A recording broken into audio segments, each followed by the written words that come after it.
What's up, everyone joining in on the YouTube?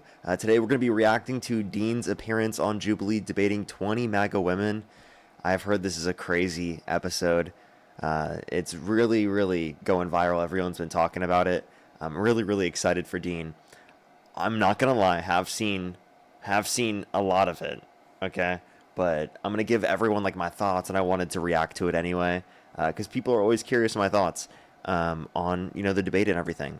This is an insane episode. This is a ridiculous episode, based upon the clips that I've seen, based upon the things that I've seen, and based upon, I mean, obviously people who have seen it already, people know the arguments are absurd. Now, there's some things I would like to argue and add to it, which I think would be good as well. I think Dean did a fantastic job based upon what I've seen. So we're gonna get it started right away. Let's get it going. Let's start it here. Let me see if this is a good setup for the video. There we are. That's almost the full thing. Should I make this a little bit lower? Make my camera a little bit smaller? I think that would be a good idea. Something like this. Or like... I guess where should I place my camera is the question.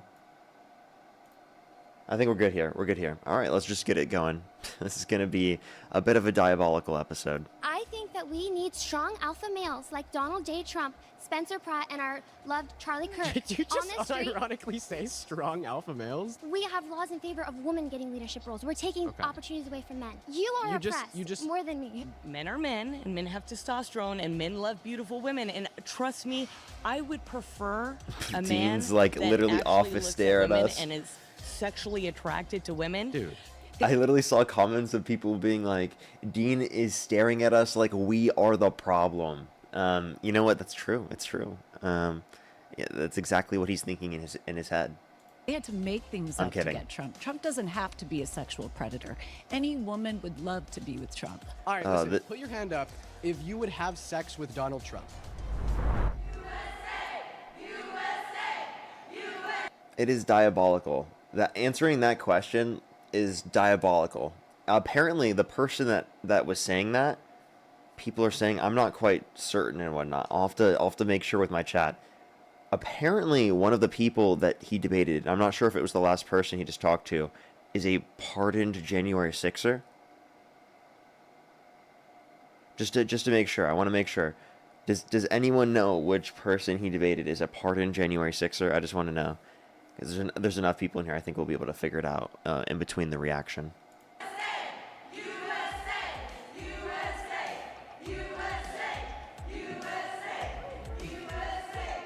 Has Donald Trump been a good president for women? Okay, these glasses are diabolical. These glasses are diabolical. Backward from expanding women's rights to debating how far those rights should go. I'm John Regalado, and from Jubilee Media, this is Surrounded, where one brave soul faces a room full of disagreeers. Today, we are diving into what feminism means on both sides of the aisle, abortion rights, and President Trump's record. I'm here with our featured guest, progressive commentator, Dean Withers. Welcome to the show. Thank you for having me. You ready to go? Wait, pause. Wait. Sides of the aisle, abortion rights, and President Trump's record. Wait, I'm bro. here with our featured guest.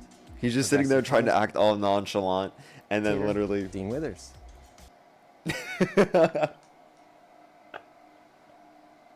I don't know why I find this so funny, dude. I don't know why I find this so funny. Someone make this an emo, bro. Welcome to the show. Thank you for having me. You ready to go? Oh, I'm excited. This will be fun. All right. Are you all ready to debate Dean? You know, it's kind of funny. I feel like I can notice when Dean's like trying to be a little bit professional. Like, I feel like he was trying to position himself a little bit professional there. It was kind of funny and interesting. He obviously looks very professional, and it is very professional. But it's just, I guess it's interesting that I noticed the dynamic because it's just a funny thing to see when your friend does this. Okay, let's get into it. I'm Dean Withers. I'm a 21-year-old liberal. I do political debate for a living, and today I'm surrounded by 20 Trump supporters again. But this time, they're all women. I think the lighting is a lot better this time. What do y'all think? What do y'all think? I think the first time the lighting was a bit interesting. My first surrounded claim is, men aren't better at leading than women. If you would like to debate this claim, please get to the chair in 3, 2, 1. Good to see you again.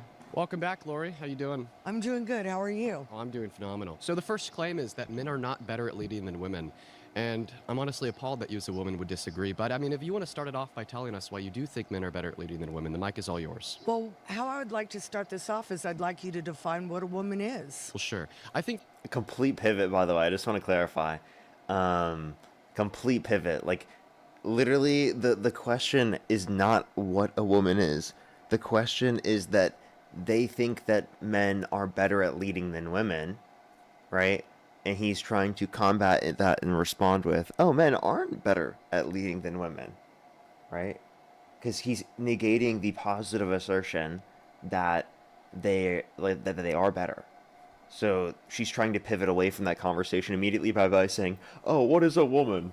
Now, Dean's locked and loaded for this one, so... that the definition of what a woman is ultimately irrelevant to this debate, and I'm willing No, to it's assume not. I'm willing to pre-assume your definition of what a woman is, i.e., an adult human female. See, if I were to give you my definition of what a woman is, Wait, before an he adult goes into human it, I'm pretty individual sure. that pertains to the social and cultural characteristics typical that of a female sex indexed to their gender identity, well, then all of a sudden we're going to be speaking past one another because we define the word woman differently. Exactly. So I'm more for than you happy to bring this pre-assume your prompt in the definition. first place is kind of silly because you don't know what a woman is. Well, I just told you. It's so funny whenever someone claims that after you provide them the definition. It's actually really, really funny there. It's like she didn't understand that he provided the definition, and then that no matter what he said in the scenario, that she was going to preload that response. So just because she didn't understand what he was saying there, she just decided to say that. It's really funny. Definition of the word woman is. You You just know, simply and I think overlooked it would it. also depend on what leadership role that person would take. For instance, if you wanted Kamala Harris, who you voted for, to be the president of the United States, we have a problem with that, and I'll tell you why. It's not necessarily the woman, but it is necessarily foreign countries, for instance, the Middle East. If I go to a Middle East country as a woman, I can't show my hair at risk of being stoned. Why are we talking about Middle Eastern countries when the prompt is men are not Because better you're at leading than asking women? about leading. Isn't it kind of like a show of force that these particular leaders would have to engage with a woman that is not abiding by those rules? Wouldn't they argue that that's like a show of leadership? And that like the West can lead to like women getting in positions of power? You can't argue that like women are treated so amazing in the West and then also say women shouldn't be allowed into leadership positions because you think that they're not as good at leaders because they're women, and then also to claim that you're not trying to say that because of their gender when the claim in of itself is that women are better or worse at leading than men is absurd, because you're saying women are worse at leading than men because of the fact that they're women. That's the claim. That's what you're saying within the claim. So I don't know why you're running away from that claim. That's like such a backtrack. You voted for Kamala Harris. I think she would have been a horrible leader. Foreign countries don't always see women as respectful as they see a man. Actually, interestingly enough, if you look at a Pew Research study amongst a bunch of different countries around the world, Kamala Harris was actually more highly respected even prior to the election comparative to Trump by significant degrees, like over 20% approval rating over a 18 to 24 country median, if you look at Pew Research's findings. A woman leading this country, for instance, when you go to doing foreign policy and all of those things, they would not have the respect that a man would.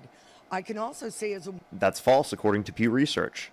woman, depending on your age, if I've got PMS, honey, I'm going to make different decisions than I would as if I didn't. If I'm going through... This is absurd, right? Like, it's ridiculous to claim that because women undergo like a cycle of like a menstrual cycle, that means they can't be better leaders than men. What? That's absurd. I don't understand that. Like, to claim that someone's on a cycle because the men have a daily cycle, right? That means that they're not capable is absurd. And watch what she says after this, because I'm actually familiar with what she says after this. It's really interesting. She completely debunks herself on this. Watch this. menopause, I might have hot flashes or whatever else. I believe as a Christian woman, men are supposed to lead. We're supposed to help. And I'm totally comfortable with that. Okay, well, thank you, Lori. So the first thing that I'd point out here is that your position that maybe foreign countries wouldn't respect a female president as much as a male president, I don't think is represented through the fact that on the global stage, Harris had a significantly higher approval rating than Trump during the election. And there's a reason for that. Because But she I would have been a digress. push. Yeah, Dean's actually citing the exact same thing that I just mentioned. One thing I would have added to this is like citing or adding the Pew Research label on top of it. Obviously, it shows more credibility. Is like something that could have been added, but he like fully addressed that too. So that was great. Over. They would have walked right over her. And that's exactly why she had significantly better policy, better character, No, would have been a not at better all. president for Not America. at all. But ultimately, once again, Ultimate Lori, failure. the topic of debate is not, was Harris a better option for the president than Trump? Because even if we want to look at women and men on this macroscopic level of evaluating one woman compared to one man, even if it was true Harris was a clown and Trump was awesome, that still wouldn't mean that generally speaking, men are better at leading than women. The last point that you made there was about PMSing. And I think that you're like indicating that women are more emotional than men on average. They are. 100%. Okay. Then tell me why men commit 92% of violent crimes. Tell me why they're more likely to self-unalive, commit Testosterone. suicide. So you think that testosterone is what makes men more emotional? Absolutely. Okay, well then. So men are more emotional because of testosterone. Yet she was claiming that women are more emotional than men, therefore are worse leaders because they have PMS. That's what she was arguing. So that's absurd. And Dean listed every single stat in the book to prove that men are more emotional, and she conceded the point. You just conceded the debate. No, I didn't concede. You just said that she absolutely conceded. Absolutely, men are more emotional than men. 5 seconds after saying that women were more emotional than men. And that's kind of like somewhat of a red herring, because what I'm trying to say to you, women are more. Dean and I had the same response. We had the same response on that. Emotional. They just are in more of a, I can change my mind depending on my mood. Now you're bringing in anger. You're bringing in. People can change their mind depending on their mood? What? Wow. Oh my gosh, that's like kind of like every human. I don't think that's specific to gender. Like what? Violence. You're bringing in. Is anger an emotion? It is, but to a different extent. And to a different extent. What does that even mean? Can someone tell me what that means? Can someone tell me what it means to say that anger is an emotion, but to a different extent? Like, what is that even supposed to mean? I think that's obviously trying to diminish the prevalence of anger as an emotion that men specifically have, to then categorize men as more emotional than women. Because if you do categorize anger within that, I think it's pretty clear that men are more emotional than women. And I think that people specifically that hold this view that she's holding right now, they have to completely deny the idea that anger is even considered an emotion, right, within the same extent, in order to be able to then continue to say this about men versus women, because they just can't accept that. And this is a perfect example of that. honestly, if you've got a man that's violent, out of character alone, I don't want him leading the country. Yeah, that's why. Wait, whoa. If you have a man that is violent, out of character, you don't want him to be leading the country. Does she know that she literally voted for a guy that is a violent sex offender? Does she know that she voted for a guy held civilly liable of sexually abusing Carroll? Does she know that she does support someone that not only is violent from his civil offenses, but also has pardoned violent rioters who beat police officers and called them patriots, has called for the execution of some Democrats because they said to follow the law and to not follow unlawful orders, has celebrated the deaths of Rob Reiner and Robert Mueller? I mean, this guy is definitely violent. If violent is a reason as to why you wouldn't support someone, then you would have already stopped supporting Donald Trump. Oh, yeah. You want to get into that? I know that's another problem, Well, I but mean, I'm happy to get into that. I guess we he could was get into never that on the front. accused. Never accused of. Okay, we got to pause. What, he was never accused? Yes, he was. By multiple people. There's 27 plus people that have accused him of sexual misconduct. What is she talking about? Wait, let me make sure I'm interpreting her correctly there. I can change my mind depending on my mood. Now, you're bringing in anger. You're bringing in violence. You're bringing in... Is anger an emotion? It is, but Okay. to a different extent. And It's just so honestly, funny every if time. you've got a man that's violent, out of character alone, I don't want him leading the country. Yeah, that's why you or voted anything. for. Oh yeah, you want to get into that? I know that's another prompt, Well, I but mean, I'm happy to get into that. I guess we he could get was into that never on the front. never accused of. Okay, we got it. He was never accused? What? How does she not know this? I'm pretty sure Dean, in the last debate, might have told her this. What? There's no way. She means convicted, I think, but says accused. Yeah, she probably does. Yeah, if we want to be charitable, maybe she means convicted, but he was held civilly liable of forcefully penetrating each in Carroll's vagina against her will. Okay, so that's a civil violation. Does she not accept civil violations? I think she definitely would have to in order to accept that the 40% of undocumented immigrants who are in the country undocumented who have overstayed their visas are actually in the country or undocumented, because the court that would adjudicate that they've overstayed their visa is a civil court, a federal civil court. So I don't know how she would get around that. I would love to talk to every single one of these people that Dean talks to, like specifically, like in a long form context. I wish, maybe I should try to contact people who are in this video to try to debate them. We got to pause there. You've been voted out. Please Okay. return to your seat. Good to see you. Good to see you, Lori. If you would like to be the next debater, please. Yo, did anyone else see that? Please tell me I'm not the only one who just saw that, okay? Please tell me I'm not the only one who just saw that. Dean. That's another prompt, Well, I but mean, I'm happy to get into that. I guess we he could was get into never that on the front. never accused of. Okay, we got to pause there. You've been voted out. Please Okay. return to your seat. Good to see you. Good to see you, Lori. The smile? If- He looks If you would over, like and immediately it just stops. to be the next debater, please get to the chair. In 3, 2, 1. Welcome, welcome.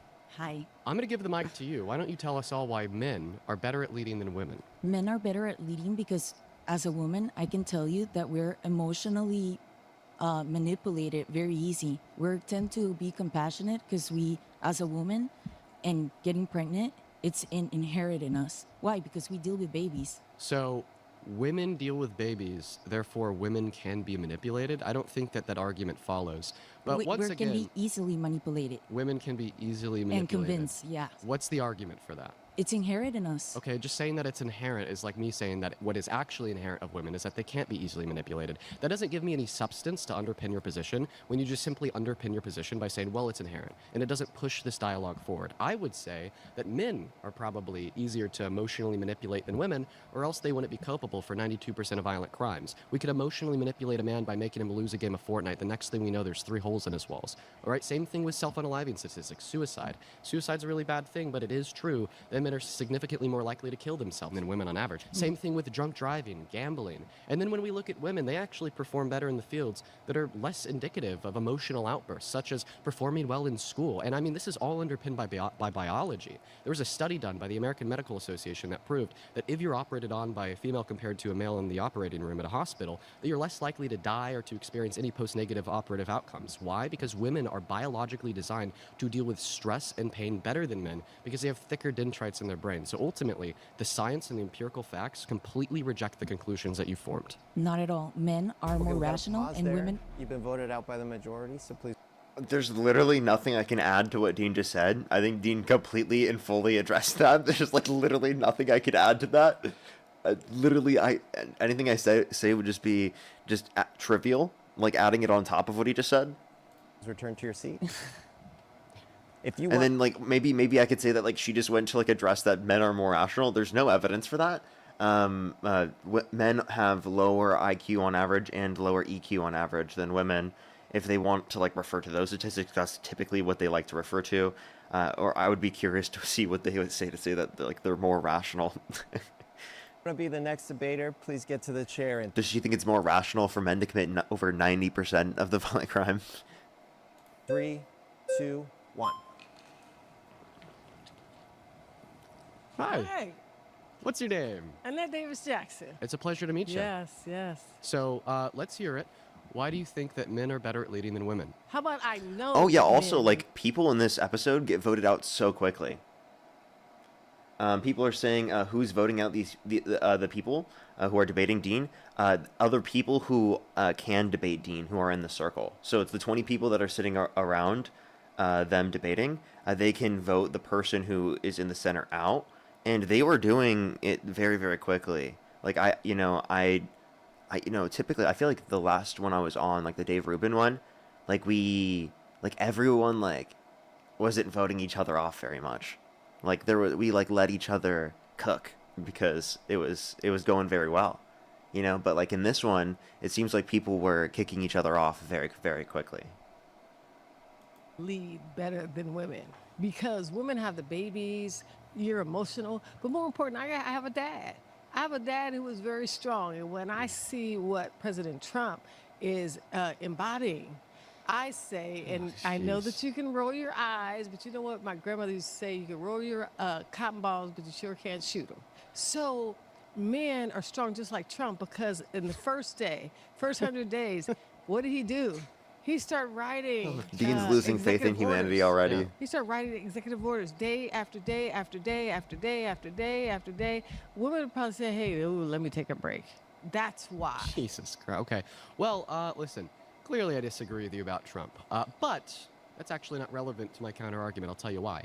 Because even if Trump was a good leader, that doesn't mean that therefore men are better at leading than women on average. Like, for instance, in the same way that you could give an anecdote of a man that you think is good at leading to justify the claim that men are better at leading than women, well, I could just give an anecdote of the opposite. Hitler was a man, he was a terrible leader, therefore men are worse at leading than women, all right? But clearly that's not how it works, because we cannot attempt to allow an anecdote of what we think about one individual man to then exist as a portrait for a generalization about all men. Why did you have to say Hitler? Because he's obviously a bad leader that's a man? Yeah, and Do you agree? The President of the United States, which is the Commander-in-Chief, Donald J. Trump, is a great leader. Okay. And he's a great leader because he won a landslide. Okay, yeah. And So if he could true. run again, he would run a landslide again. Yeah, well, guess what? He's not. He's a terrible president. His policy sucks. How about this? What's your favorite Trump policy? I mean, a bill passed through Congress, then signed into law. I'm a former college coach, and not having men in women's sports. I'm sorry, what bill was that? Oh, no. Well, Let's see the fact check. I'm curious to see what the fact check they say. I feel like it would make more sense to put my camera on this side. Maybe I'm wrong. Maybe we can try to make this a little bit smaller as well.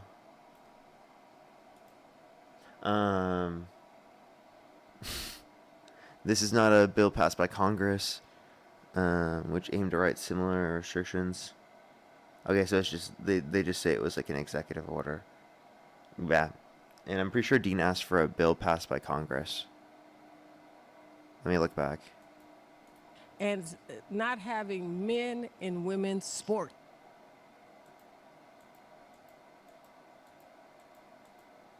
And Do you agree? The President of the United States, which is the Commander-in-Chief, Donald J. Trump, is a great leader. Okay. And he's a great leader because he won a landslide. Okay, yeah. And So if he could true. run again, he would run a landslide again. Yeah, well, guess what? He's not. He's a terrible president. His policy sucks. How about this? What's your favorite Trump policy? I mean, a bill passed through Congress, then signed into law.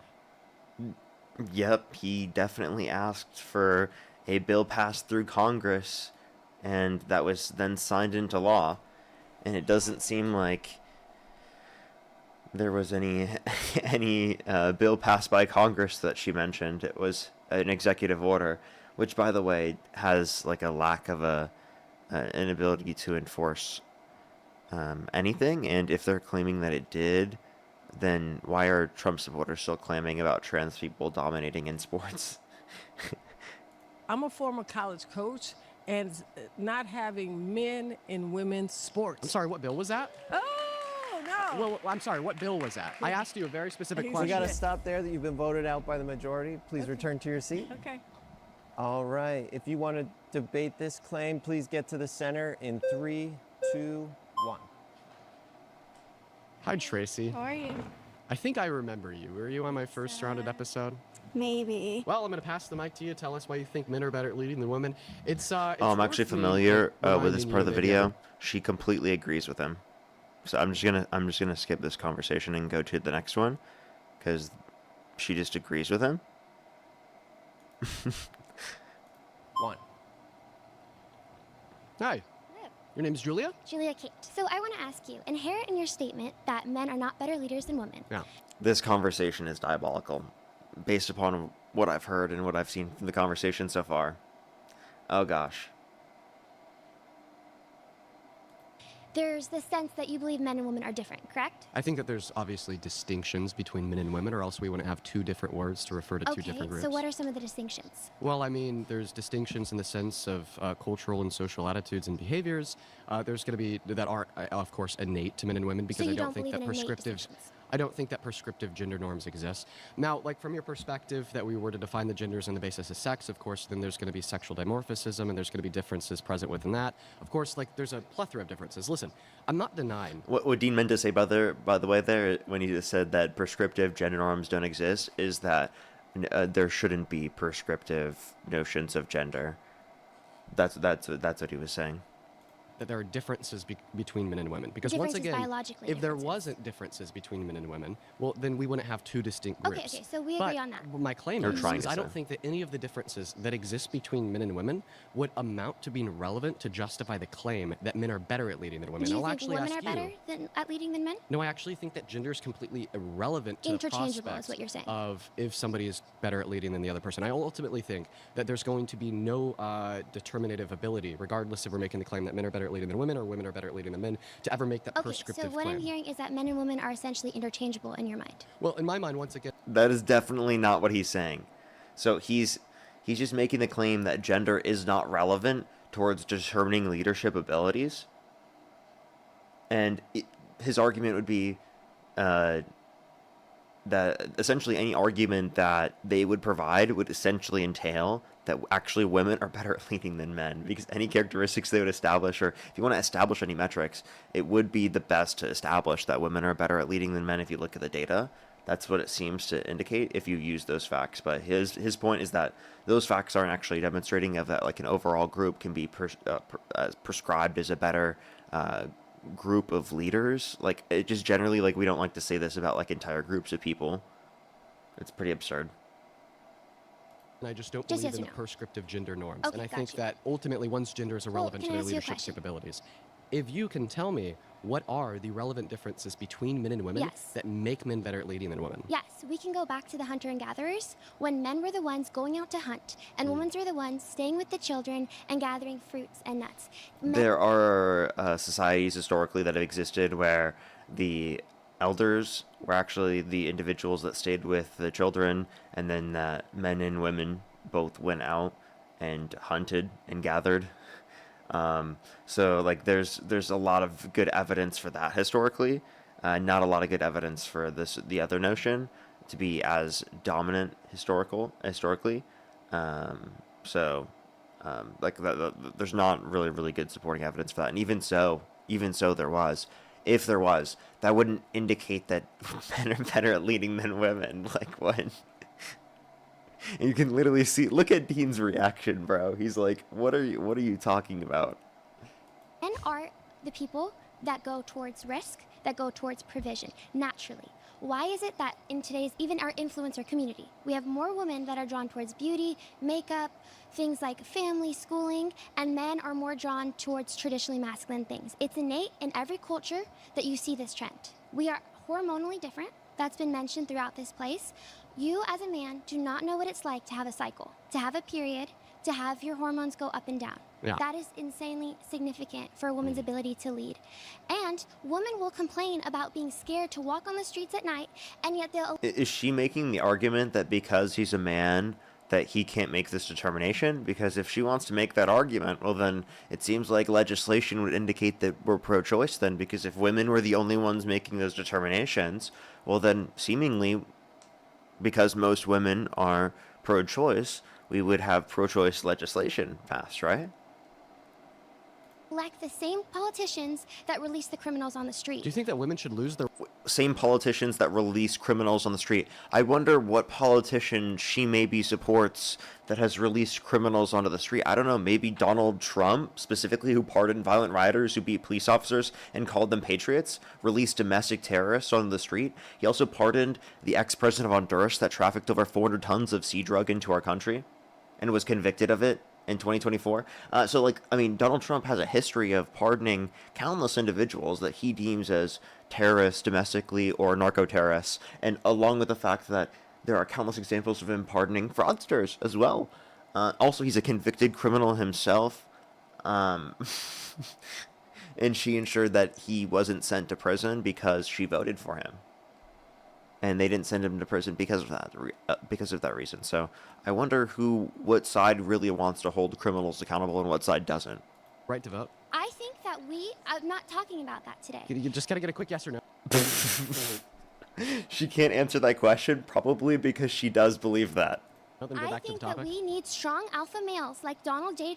Wait, please. She's going to say something absurd in order to pivot away from the fact that she can't answer whether she thinks that women should not have the right to vote. Let's just go back again. Like, why? Like, say she doesn't have that position. Why wouldn't she have the position like, oh, of course I believe women should have the right to vote. Why would you even ask me that? She doesn't have that response because she probably thinks that. Like, let's just be clear. Like, today. You just gotta get a quick yes or no, then go back to the topic. I think that we need strong alpha males like Donald J. Trump influence our community. We have more women that are drawn towards beauty, makeup, things like family, schooling, and men are more drawn towards traditionally masculine things. It's innate in every culture that you see this trend. We are hormonally different. That's been mentioned throughout. What's defined as masculine throughout time and by different cultures is also different, by the way. This place, you as a man do not know what it's like to have a cycle, to have a period, to have your hormones go up and down. Yeah. That is insanely significant for a woman's ability to lead. And women will complain about being scared to walk on the streets at night, and yet they'll elect the same politicians that release the criminals on the street. Do you think that women should lose the right to vote? I think that I'm not talking about that today. Was she talking about herself there, actually? Wait, because, like, Republicans are the ones that claim that it's not safe, they can't go outside, it's not safe for them, and then they elect politicians that are releasing criminals onto the streets. She's literally talking about herself there.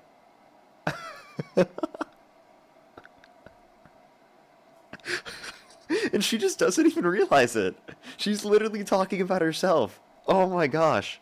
You just gotta get a quick yes or no, then go back to the topic. I think that we need strong alpha males like Donald J. Trump, Spencer Pratt, and our loved Charlie Kirk, who Jesus. have secure borders, who will not let criminals Did you on the just street. ironically say strong alpha males? Strong alpha males, yeah. Bro, get a grip. Stand up. Bro, Listen. get a grip. You're a man. Do you want to mansplain to me? Well, I mean, actually, you just said that men are better at leading than women, so you should listen to every word that comes out of my mouth per your perspective, right? Mm-hmm. So if you think that men are What? Did she just concede? Did she just concede? She literally said yes. What type of concession? What? Women are the emotional followers. Why won't you follow my lead and listen to what I have to say? First off, because sir, you don't believe what you say. That is a straw man. I believe that male and female are created equal in the image of God.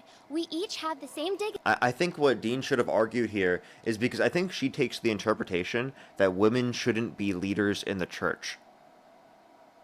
Right? I think she takes that interpretation because there's this aspect of scripture that, and I think that he could have, if he had more time, could have pressed more on what her thoughts are in terms of that, because I think she, through her religious views and her religious interpretation of religious views, uses that to then say that women shouldn't have like a space in determining what's true in terms of the church. And if she believes that the church is a byproduct of the state, or like they should be the same, one and the same, well then that means that women shouldn't be in positions of power. So I think that if Dean had more time, he could have gone through all of those specific points. I think that that's probably where she's arguing from. And the same value. We have the same brain, I could be the wrong same there. rationality, but we have different and distinct roles. Okay. Why is it that women can get pregnant? Well, if we have the same brain and same rationality, why can't we? Why are women not as good of leaders as men? If we have the exact same brain, exact same rationality. Females can get pregnant. Well, of course, that would boil down to the physical biology. Physical biology, because and isn't that innate that women are more geared towards child rearing and child raising than men are? So once again, the way that we started this conversation was by me agreeing that there are going to be differences between men and women. Exactly. You just simply so men Could are I better finish? leaders. I would love if I could finish. You can't say because there's differences between two things that thereby innately one of the two things is going to be better at leading than the other. Like, I think that's ridiculous. Listen, once again, my claim is that the differences that do exist between men and women ultimately don't amount to justifying the claim that men are better at leading than women. And let me respond, because you made a lot of claims. On and on. I think it's been the opposite. Okay. To respond to your claims, Thank you you, said sir. that there's a difference in the hormonal balances of men and women that make women more emotional. Well, I mean, I already went over this with It's not even just more emotional. It's that our bodies are not equipped to handle the same levels of cortisol as men. We They're need actually more care. equipped. Look at Donald Trump. The They're man more literally equipped. lives off of Diet Coke and McDonald's. Okay. We could not do that. Okay, listen. By the way, that's who you called a strong alpha male. The strong alpha male lives off of Diet Coke and McDonald's? Is that what you're arguing? That's a strong alpha male? That's who our children should be looking up to? Is that what they should be doing as well? Is living off of purely just Diet Coke and McDonald's? Come on, bro, what are you talking about? How absurd is that? How absurd is that? Actually, women are more equipped than men to deal with stress. It is proven by the science. That's actually not true. No, I'll tell you. You could look this up. Anybody at home could look this up. Women have thicker dendrites in their brain, and study after study after study has concluded time and time and time again that this gives women the ability to better manage their stress than men. And you actually brought this up. There's no robust evidence that childbirth causes a global increase in dendritic thickness or density that confers uniformly superior stress resilience in women comparative to with men. Stress reactivity and coping capacity vary widely within both sexes and are shaped by hormonal status, environment, mental health, history, and social context rather than single structural brain change linked to childbirth. I think Dean's referencing a specific study. They might just not know of the specific study. I think that maybe they should have tried to look for the study, or I guess Dean could have specified it within the statement he made. Up childbirth. The reason why women have thicker dendrites in their brain, giving them a greater navigation ability, giving them a greater ability to deal with their pain and stress, is because of childbirth. Okay, yes, because and that's exactly why women can deal with their thing. stress better than men. So your claim that the opposite is true is wrong. And plus, once again, when we look in society, how men deal with stress compared to how women deal with stress. Well, when a man gets mad, he commits a violent crime, he kills his wife, he kidnaps his children, he sets his house ablaze, and this is why men are significantly more likely to commit every single crime on the books, including crimes that do not have a necessity for any use of physical strength. We need strong men. Is that Trump? Is that Trump? Such as arson, cyberbullying, if you think or women are such good leaders, why won't you let me speak? Well, I'll happily let you speak in response to the things that I've said. Didn't Dean argue within this conversation that there's nothing about gender determines how good of a leader you are? As long as you're able to stay on topic and respond to the meat on the bone. Because I'm a woman and I have a brain. Thank you very much. Okay, well, I guess women are better at leading than men. No, we're not. We're good at certain roles. We have our strengths and our values. We're good at raising children. We're very smart and adaptable. But men are the people that need to be out there fighting crime for us, protecting us, so that we feel safe and we can keep our children. Protecting from who? People like Trump? Other men? Safe. Why do you think that just historically more men are CEOs, more men are presidents, senators, whatever kind of leadership role you want to talk about? That is not because of white supremacy, colonization, or some kind of legal limit. It's because men are drawn to those roles. Today, women have the same exact rights as men, and still you can't just prescribe that that wouldn't be a part of the explanation at all, and it's only just because of that. Just because that would be a part of the explanation in terms of roles, how roles have been defined historically. In a descriptive sense does not mean that that's going to be true. That also can't be true. And adaptable, but men are the people that need to be out there fighting crime for us, protecting us, so that we feel safe and we can keep our children safe. Why do you think that just historically more men are CEOs, more men are presidents, senators, whatever kind of leadership role you want to... Yeah, why has that been the case? Literally because of the things that you mentioned. White supremacy, patriarchy, right? Those are very good explanations, specifically for why white men are historically in positions of power to a disproportionately higher extent than what exists in the population. That's just a fact. Talk about. That is not because of white supremacy, colonization, or some and colonization. Kind of legal limit. It's because... So, by the way, she thinks that the only way to define those things is through specifically the existence of a legal limit, not through the existence of social norms and stigmas that can define social interaction from a systemic level within society, right? Because it seems like she has to ignore that in order to be able to say that those particular types of things couldn't be influencing whether or not someone's in a position of power or not.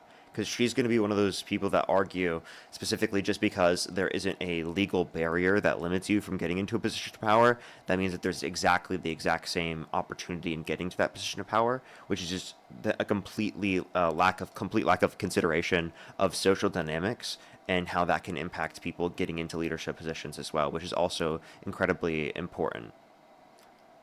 Men are drawn to those roles.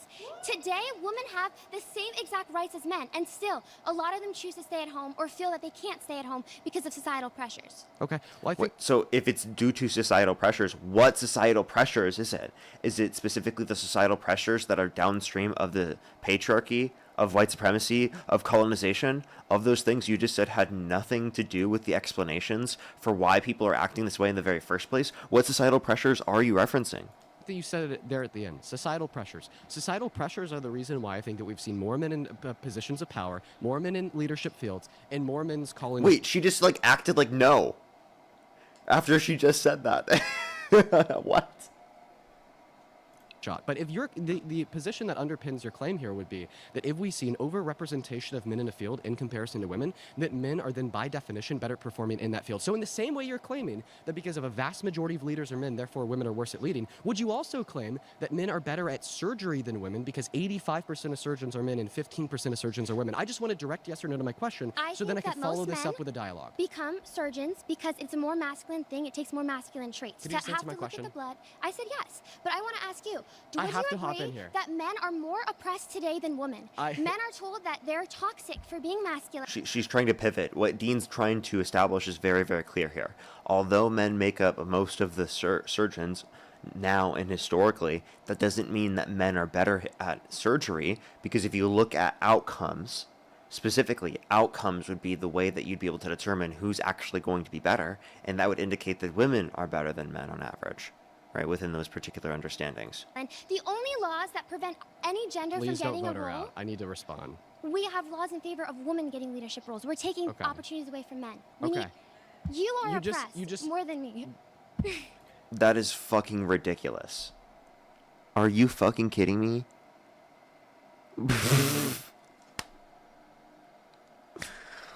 What are you talking about?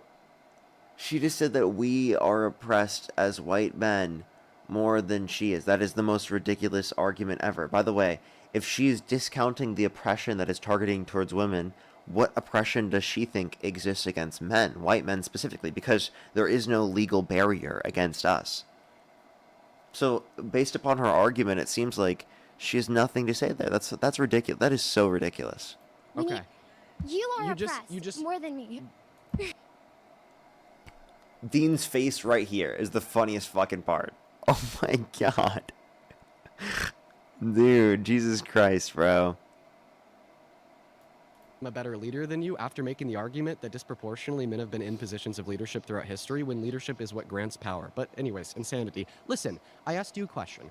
I said, do you think that men are better at surgery than women? Because 85% of surgeons are men and 15% of surgeons are women. Point. The reason why I asked this question is because you made the claim that men are better at leading than women because a vast majority of leaders have been men. You said, yes, Dean, because a vast majority of surgeons are men, therefore men are better. The science says, no, men are actually worse at surgery. So the American Medical Association did a study in conjunction with the Journal of the American Medical Association. They did this study on 1.4 million patients over 6 continents in 14 years, and what they determined consistently is that when we account for every single confounding variable that could possibly exist, every single time, men are significantly more likely to kill a patient on the operating table or to give them negative postoperative outcomes in comparison to women.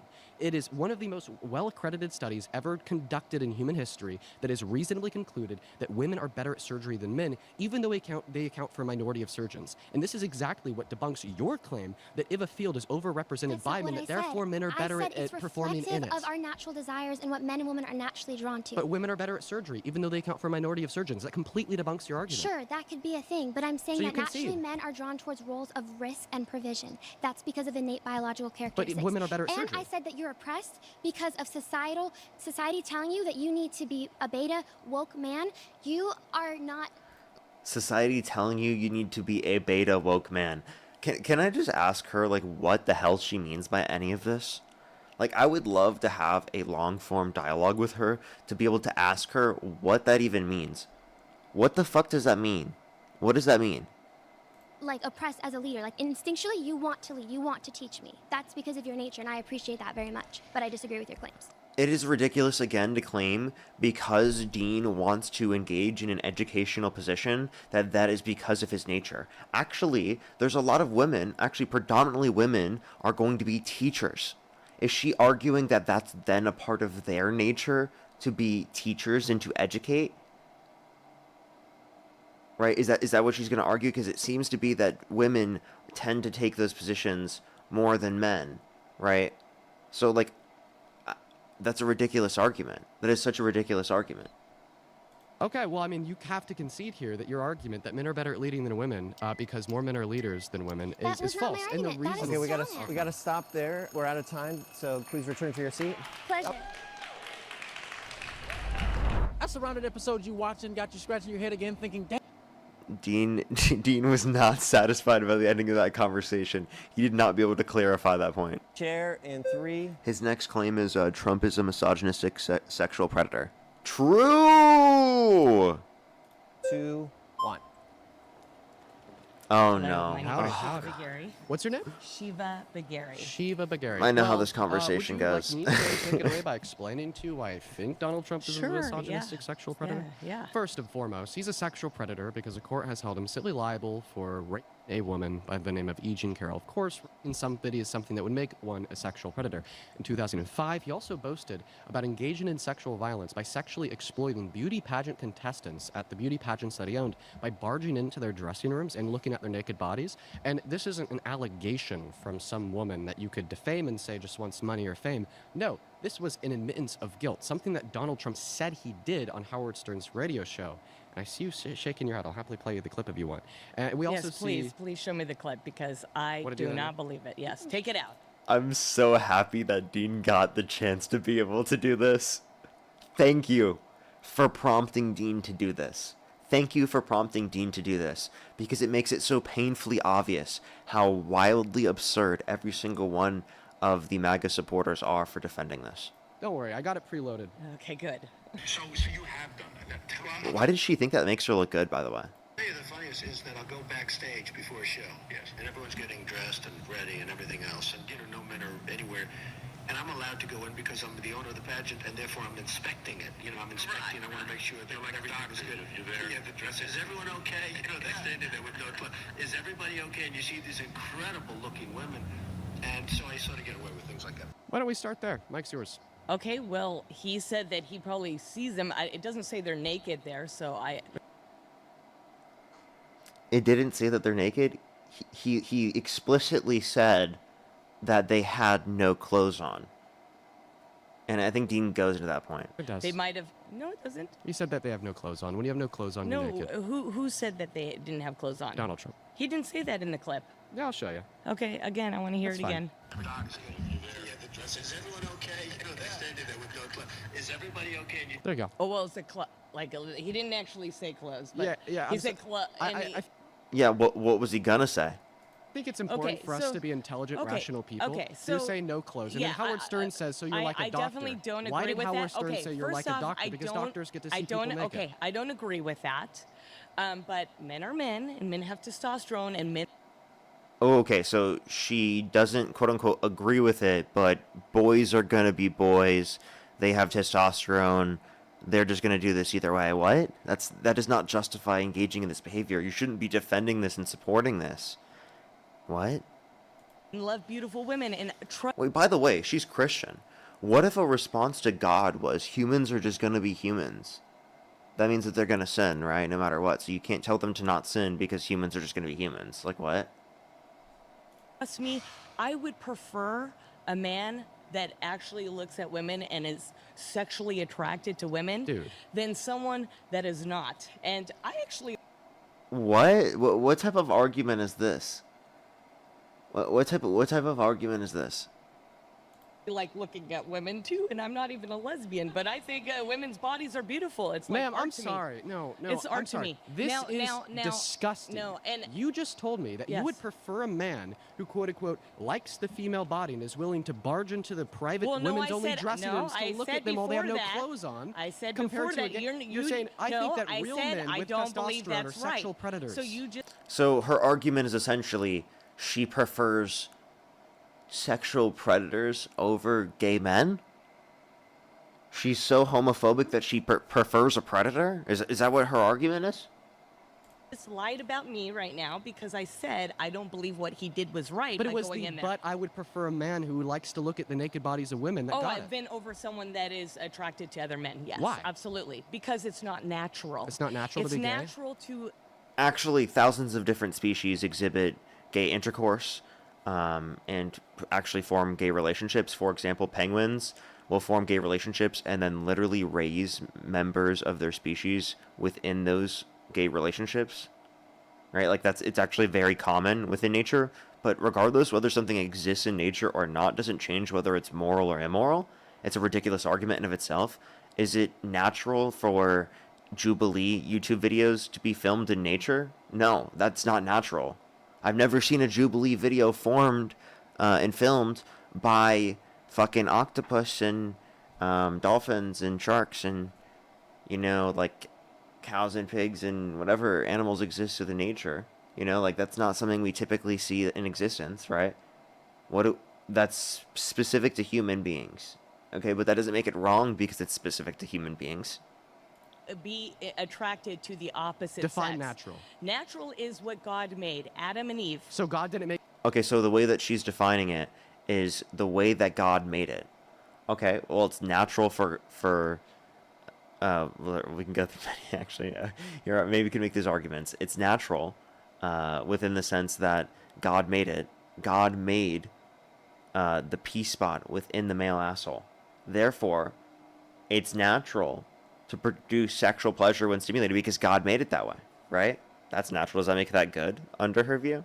Gay people? Well, actually, I thought that God was the creator of all. No, that's sin, and sin came from the devil. No, sin is a conscious decision. Being gay is not a conscious decision. Well, actually, being gay is a conscious decision. Oh no. She's gonna... This is one of my favorite arguments whenever someone argues that being gay is a conscious decision. One, because it implies that they're actively choosing not to be gay at every moment, which, by the way, is something that you don't do if you're straight. You just happen to not have that attraction.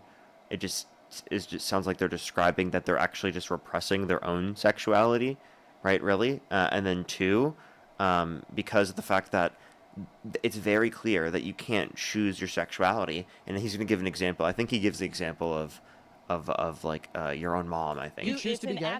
It's an action. Could you choose to be gay? Yes, absolutely. Could you choose to be... I actually could have chosen to be gay when I was younger. Could you choose to be attracted to your mom? A lot of women actually... Could you choose to be attracted to your mom? If attractions are a choice, could you choose to be attracted to your mom? Can you choose to be a pedophile? No, I couldn't choose to be a pedophile. Could you choose to be attracted to your mom? Oh, so there you go. He thinks, no, it's an action, honey. And you can Wait, choose to why were they acting like it was crazy for him to say that he couldn't choose to be a pedophile? What? What are they saying? Are they saying that they could choose to be attracted to kids? Like, that's fucking nuts, bro. What are they saying, bro? That's crazy, dude. Why are they acting like Dean's the insane one for that? Like, what? Choose not to sin. I try to keep the devil away from me. Can I me, just get a clear answer to the question? And no, this is a clear answer, but see... She thinks that attraction towards the same gender is the devil? Like, what type of crazy shit is this? You don't come from a biblical standpoint. What are you the first come 4 from books a in the worldly New Testament? standpoint. I come from a biblical standpoint that there's 2 sexes, there's no 50 different genders. By the way, she didn't want to answer the question. I think you should have pressed that harder. Like, what are the first 4 books of the New Testament? I don't even know if she would know. That came from a pedophile named John Money who lied about a study to put... He could have, if Dean was as abrasive as I am, he would have brought up the point about Mary. Because, like, this would have been the perfect circumstance to be like, Okay, did God impregnate Mary? They would have to say yes. Okay, is Mary the mother of Jesus? You can run through that argument, and I think that would make her look very absurd here, because she would have no response to that. Reassignment surgery on thousands of people. But I feel like that's too abrasive for what Dean would want to do. His lie that butchered this poor boy and put him through hell. Reimer twins, go look it up on Oprah. Yeah. Okay? So I'm gonna ask the question again. You don't live in I'm gonna ask reality. the question again. I live in reality where I know that a tree's a tree, a woman is a woman, a man's a man, and if you are choosing, a moron's a moron. And if you're choosing.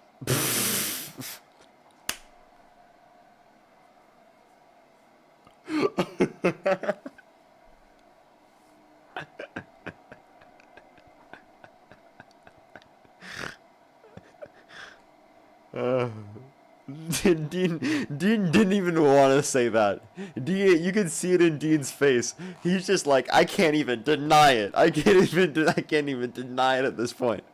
I can't not say it. Okay. Look at his face. It's a face of defeat. And he's like, I can't keep going without saying this. Oh, see, that's what they do. When they can't win an argument, they go for calling. Okay, pause. Everybody pause. Dean, we got to ask that you don't do personal attacks. Okay. That's a warning. Okay. All right. So first and foremost, the question once again was, could you choose to be attracted to your mother? The reason why I'm asking you this question is because you had suggested that all attractions are a choice. It is a choice. So please, with just a concise yes or no, could you choose to literally be sexually aroused by your mother? So there's two possible answers to this question. The first possible answer is yes, Dean, I could choose to be attracted to my own mother. And the second possible answer would be no, Dean, I could not choose to be sexually aroused by my own mother. You're trying to do a so hook what's on your me. answer? Could I just, do you have a yes or no for that? No, because this is a hook. Because I will never be attracted to my mother and father because because you couldn't make that choice, right? It's a choice, but I would never do that because. So it is a choice. So she just admitted she could be attracted to her own mom, by the way. I'm a Christian. So could you choose? She could choose to be attracted to her mom. That's her argument. She just doesn't want to say it. Weird, and I'm not going to be in the hook of this young. So she agrees her own position is weird. Man that's 21-year-old telling a 52-year-old to say something disgusting like that. So wait, so just to clarify, her own position is disgusting. Wow, she's just owning her own position. What's going on here? So you admit that it's disgusting to think that you could choose to be attracted to your mother. Yep. Gotta stop there that you've been voted out by the majority. Please return to your seat. If you want to be the next debater, please get to the chair in 3, 2, 1. Howdy. Hi, Dean. How are you? I'm doing phenomenal. My name is Zuriel. Zuriel, it's a pleasure nice to meet you. We're going to go back to the prompts. I think that Donald Trump is a misogynistic sexual predator. Mm-hmm. The reasons why I think this are some of them that I shared with the last guest. It's because I think that Donald Trump is he had a civil court determine that he a woman by the name of Carroll. We listened to that clip of Donald Trump bragging about engaging in sexual violence. Listen, I take a sexual predator to be somebody that is engaged in sexual violence. Donald Trump bragged about that when he said he'd barge into the dressing rooms of the women at Miss Teen USA and Miss USA.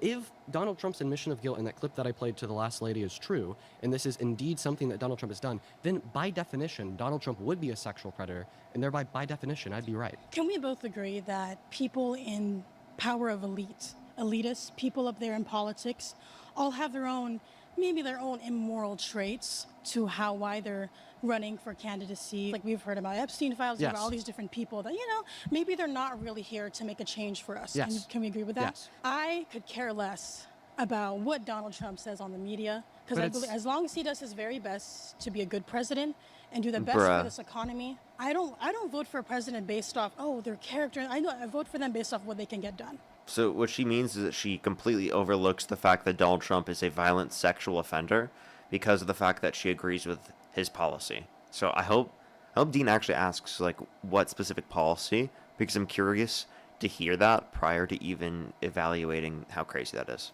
Honestly, I would like to just take a moment. Let's look at what you said. Okay. Are you saying, Dean, it's true Donald Trump is a misogynistic sexual predator, but I could care less because of his policy? what I'm saying is Can I just get a straight we answer? obviously can't deny that maybe he has bad traits of his character. I'm not going to agree that, like, I don't know everything about Trump like you do. Okay, But let's start what from I the care top. about is his economy. I don't care about what he has to say on. Let's start from the top. I care about his economy. What, the economy that has lower real GDP growth than the end of Biden's administration, lower real median wage growth than the end of Biden's administration, higher unemployment, higher inflation, lower job growth than the end of Biden's administration, lower real domestic manufacturing investment every single quarter of his administration so far, comparative to the Biden administration. An economy where people are struggling to live and he's unwilling to sign a bill that would make housing more affordable, even though there's bipartisan votes to pass it. That economy. This debate. You sit down. I tell you Donald Trump is a sexual predator.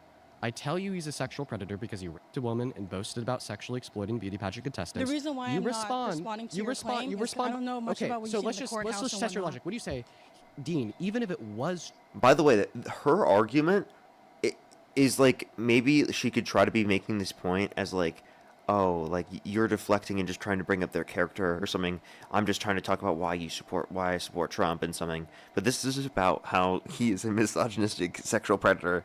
So she's actually kind of the one pivoting from this conversation, just so she can't even make that point. It's kind of funny.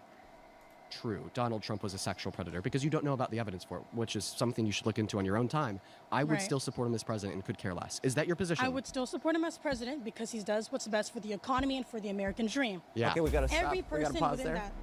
You've been voted out. We got to pause there. Quote unquote, I would still support Donald Trump as president if he was a sexual predator. If he was a child, they'd still support him. If you want to be the Yeah, literally, just because of the fact that they like the economy. And I wish that he would have had a little bit more time to be like, oh, okay, so like, how is the economy better off? To just kind of like show how ridiculous it is. It's not even grounded in the idea of the economy. next debater, please get to the chair in 3, 2. Hi. Hi. I'm Liz. Nice to meet you, Liz. Nice to meet you. Listen, I think that you've heard my arguments. You happen to be sitting in a position where you could hear my voice. Mic is yours. Okay, so my question is, because you mentioned Donald Trump going into the women's locker rooms, Yeah. are all trans people sexual predators? So I would not say that trans women are sexual predators for using the women's restroom. I think that the definition of sexual violence would be any sexual act that is done without consent, and I don't think that this would be true of trans women who use a women's restroom. And I have an argument for why I think that trans women should be able to use a women's restroom, but let's try to take advantage of our time. Instead of me giving you my argument, let's just hopefully stay on topic with the claim that Donald Trump is a sexual predator because he's a woman. He's boasted about sexually exploiting women by barging into their dressing rooms and looking at their naked bodies without consent, and telling Howard Stern how much he loved it and how incredible they looked. He's mentioned the Epstein files over a million times. The women, the young women in sports who do not want biological men in their dressing The pivots are crazy. The pivots are crazy. She really wants to pigeonhole this conversation in here of like specifically trying to demonize trans people rather than addressing the real point that Donald Trump is a misogynistic sexual predator. rooms. Doesn't that go against them? Well, what about their safety? I would love to have a conversation with you about trans people in dressing rooms, or sorry, more so locker rooms. And I understand where you're coming from if you say, well, I don't want a trans woman in my dressing room because I would see their naked body and their genitalia. Well, no, and the reason why I get it, the reason why I understand where you're coming from is because even when I go into my gym's locker room and I see other dudes with their dicks out, I'm like, hey, bro, I don't really want them to see me. I don't want them to see me. So I advocate, one moment, I advocate for unisex, unistall, one person at one time changing rooms in locker rooms and gyms and sports across the country. The thing is, that's my position. Let's talk about the claim that Donald Trump is a sexual predator. Part of the claim. Well, you're not. First of all, do you accept that Donald Trump is a sexual predator? I can accuse you of being a sexual predator. Dean just justified the complete point there. And by the way, I saw someone make a video trying to be like, oh, Dean was like being fucked up against trans people for this argument. He argued specifically that trans people should be able to use the restrooms, specifically women's restrooms, and then literally argue that he also agrees on top of this that for changing rooms specifically, that there should be an alternative for people to go to get access to, that specifically where people can change by themselves, like in a stall, and somehow a person saw an issue with this. This is the best position by far. There's nothing wrong with this position at all. And if I admitted to doing it, then it would be true. Donald Trump admitted to barging into those dressing rooms, and a court found him guilty of raping Carroll. No, he didn't. No, they didn't. That's a lie. They certainly did. No, they didn't. Yes, they did. Listen, do you accept that the definition of rape would include the penetration of a woman's with any part of a man's body, including his fingers? Without consent? Yeah. So specifically, the action that the jury found Donald Trump guilty for was forcefully penetrating E. Jean Carroll's. I think what's going on right now in the world with men and women is that women are accusing a lot of men of rape. And until I see actual proof... So she doesn't think it's proof for an entire unanimous decision of 9 people in a jury to indicate that to be true? She doesn't consider it to be proof for us to prove that Donald Trump has lied multiple occasions, like what he does, or Dean describes in this video. We can also point to the fact that Donald Trump has a pattern of engaging in this particular behavior. None of those are proof to her. Because a jury can just agree with anything.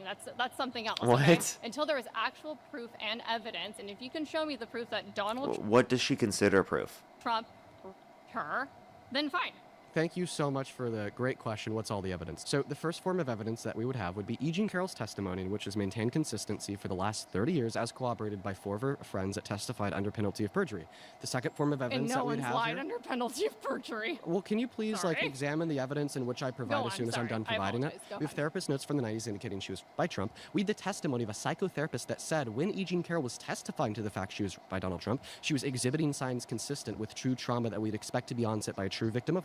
Then we have Donald Trump's lies and inconsistencies. He lied. He said that he never met her as a part of his testimony for his defense. And then E. Jean Carroll responded by submitting a photo of them together to court. Do you we also remember have, I'm not done with the evidence. I'm not done with the evidence. We have another line inconsistency on Donald Trump's behalf. He also said that he never raped her because she wasn't his type, but then he confused a picture of E. Jean Carroll to be his ex-wife Marla Maples under deposition, so clearly she was his type. Then we also have E. Jean Carroll's dress. E. Jean Carroll submitted a dress to the court, claiming it was the dress that she was raped in by Donald Trump. Court confirmed it had male DNA on it, and then when the court asked Donald Trump to provide a DNA sample to test against the DNA in the dress, he said, no. Doesn't sound like something an innocent man would do. And then the last and final piece of evidence we have would be his character priors. Listen, we all know that a one-time felon is around 73% more likely to engage in another felony compared to somebody that's never committed a crime in their life. The same thing rings true about being a sexual predator. So because Donald Trump has character priors with engaging in sexual predation, like the dressing room clip, proudly boasting about sexually exploiting naked women and girls, or like the Access Hollywood tape where he literally said that he would just grab women by their vaginas without asking first, and that's precisely what the jury found him guilty of doing, or everything to do with the Epstein files. She's going to completely deflect and not address this or get voted out. His lies is absolutely what demonstrates Donald Trump raped E. Jean Carroll. Okay, we got to stop there. We got to stop there. The flags are up. You've been voted out. Please return to your seat. Yeah.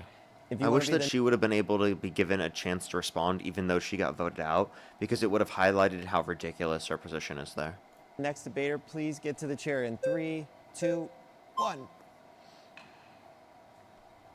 Hi. Nice to meet you. I'm Gina. Nice to meet you too, Gina. Thank you. First of all, if Trump was truly a predator, he would have never reported Epstein to the feds. Yeah, he didn't. In the 90s. He did. You mean 2006?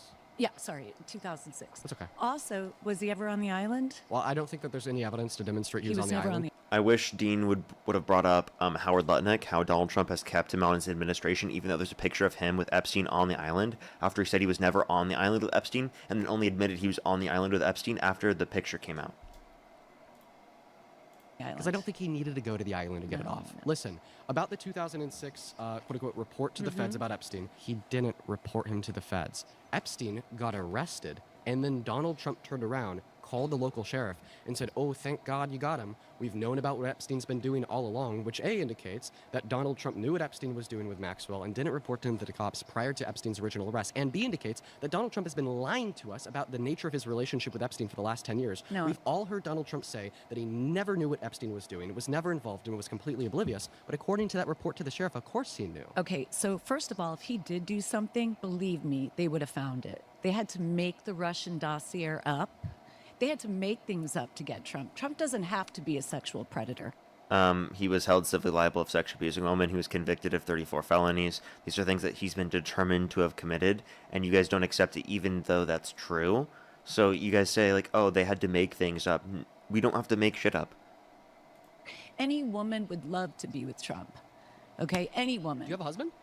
No. Okay. Wait, let's actually test that. Could I have all the women with husbands or boyfriends in the room raise their hands? So her claim is that any woman would love to be with Trump. Love. Would you guys cheat on your husbands and boyfriends with Trump? Well, we didn't say if they were married.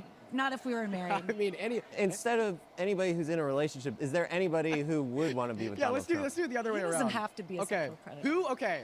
All right, listen. Put your hand up if you would have sex with Donald Trump. Oh, if I was married that's to Donald diabolical. Trump, yes, and I'd love to be. That's crazy. Do you prefer Clinton? Why don't we talk about Diabolical. sexual predators as far as Bill Clinton? Why? It's not Okay, about the because he's a predator. Okay, and if Trump he is, doesn't- Okay, wait. If she believes that Bill Clinton is a predator, well, then she must believe the evidence that indicates that Trump's a predator, because there's so much more evidence to indicate that's true about Trump.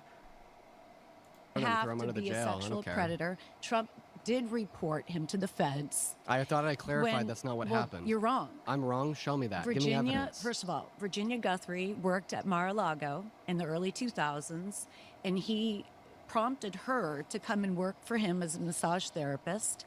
Trump was pissed, and he reported Epstein. Okay, well, I would recommend looking at the fact check that will likely be on the video screen that says, actually, he placed this phone call after Epstein was arrested. FBI records summarizing 2019 interview with former Palm Beach police chief Michael Ryder say Ryder told agents that Trump called him July 2006, more than a year after Palm Beach police began investigating following a report involving a 14-year-old girl. According to Ryder's account, Trump said, "Thank goodness you're stopping him. Everyone has known he's been doing this." Said he had kicked Epstein out of Mar-a-Lago and described Ghislaine Maxwell as Epstein's operative and evil, urging investigators to focus on her as well.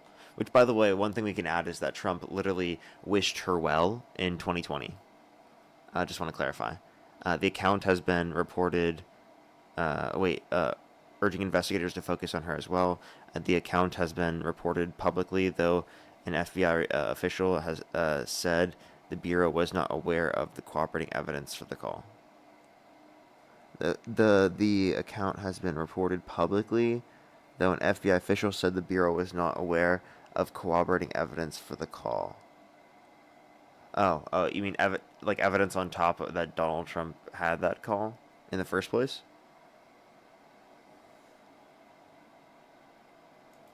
To thank the cop and to tip them off about Ghislaine Maxwell, because that's what the fact check is going to say. What's the difference? Well, the difference is in one scenario, he's reporting the crime to the cop to then get Epstein arrested. In the secondary scenario, he's thanking the cop after Epstein's arrest and indicating that he knew about what he was doing. Indictments. I think that in many scenarios, what we'll see from quote-unquote co-conspirators of criminals is, well, once their friend gets arrested for the same crime that they committed, we'll turn around and be all lovey-dovey to the police to try to, indicate and promote the idea that they were involved. And the only reason why I bring this up isn't to say I know with certainty that this is exactly what Trump did, but is rather to give plausible doubt to your argument that because he did this, we know he's not a sexual predator, even though he admitted to it on Howard Stern's radio show, and even though a court found him guilty of it.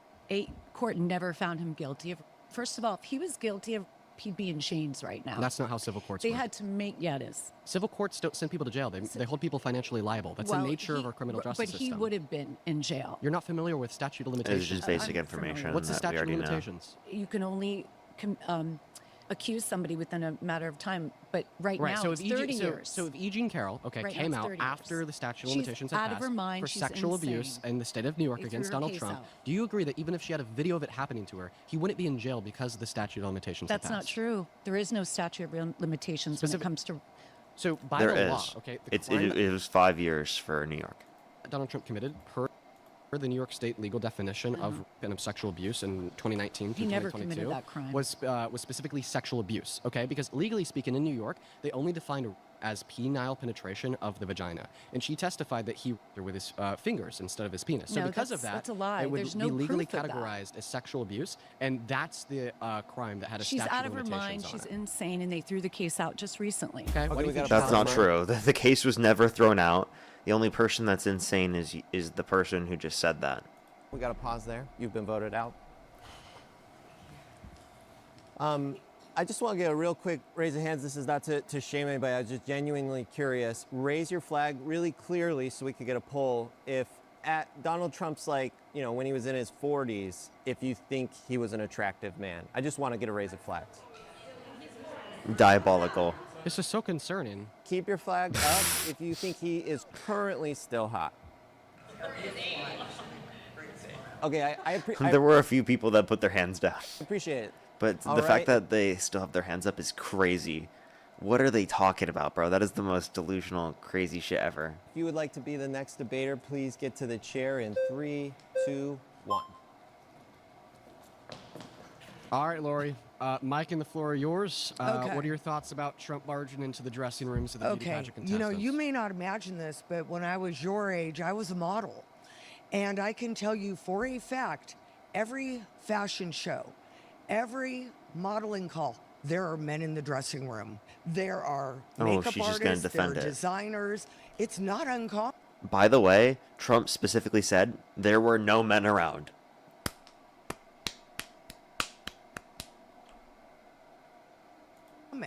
And you're making it as if it's this big, huge deal.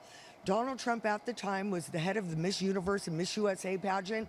It wouldn't be surprising if I was in there changing for him to walk in.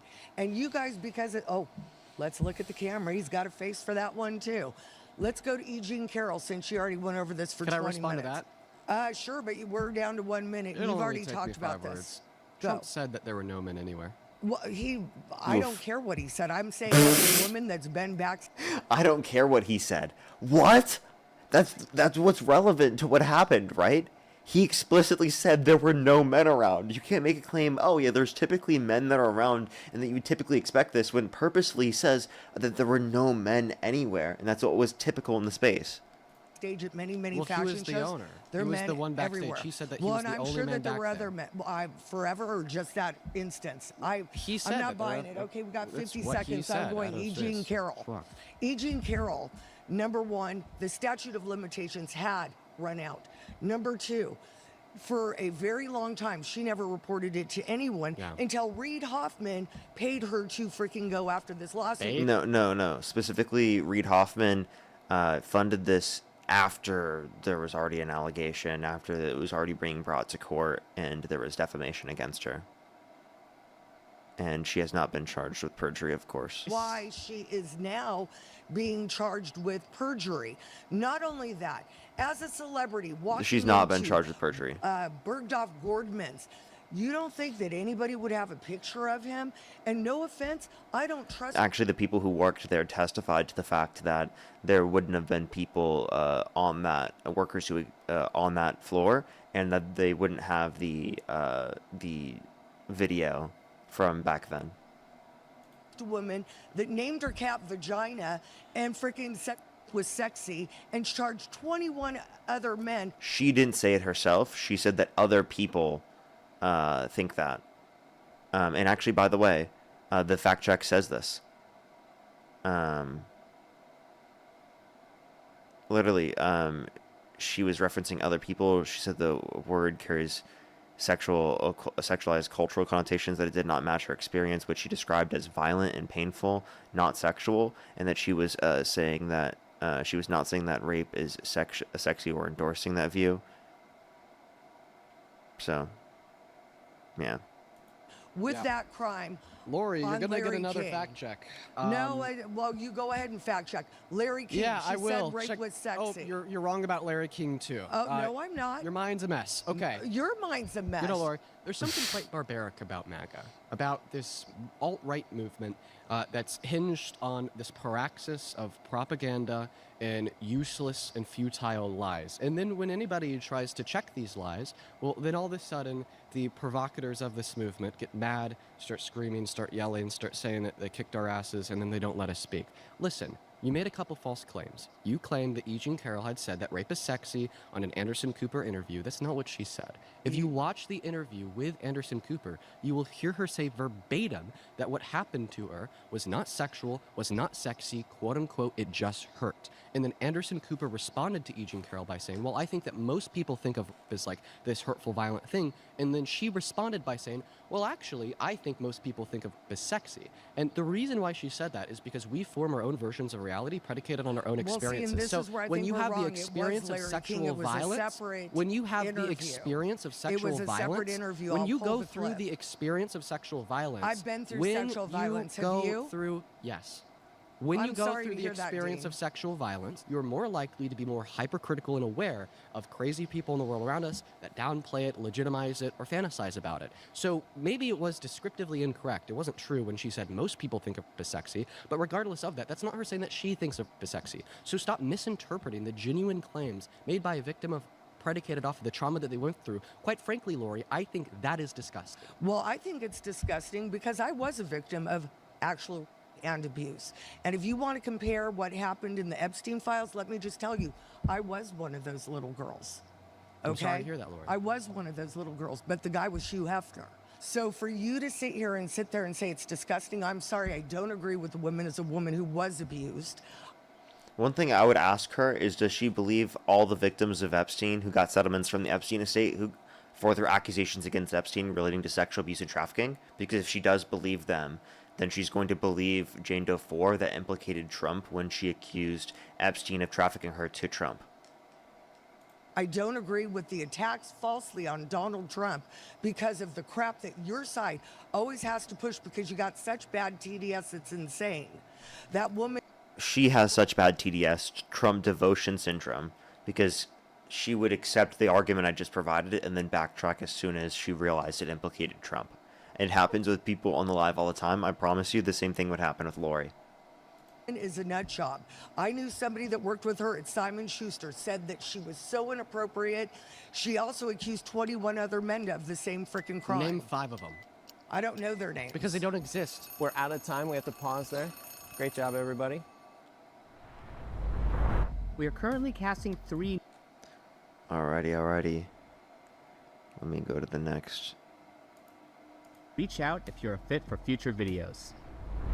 My next surrounded claim is abortion should be legal. If you want to debate this claim, please get to the center in 3, 2, 1. Hello again. Welcome back. Should we speed it up a little bit? We're about 43 minutes in the video, meaning we have an hour and like 10 minutes left on the video. We're an hour and 20 minutes and nearly hour 25 minutes into the live stream. I was like, we probably should speed it up a little bit. Should we do 1 hour, 125? 1.25 on the speed.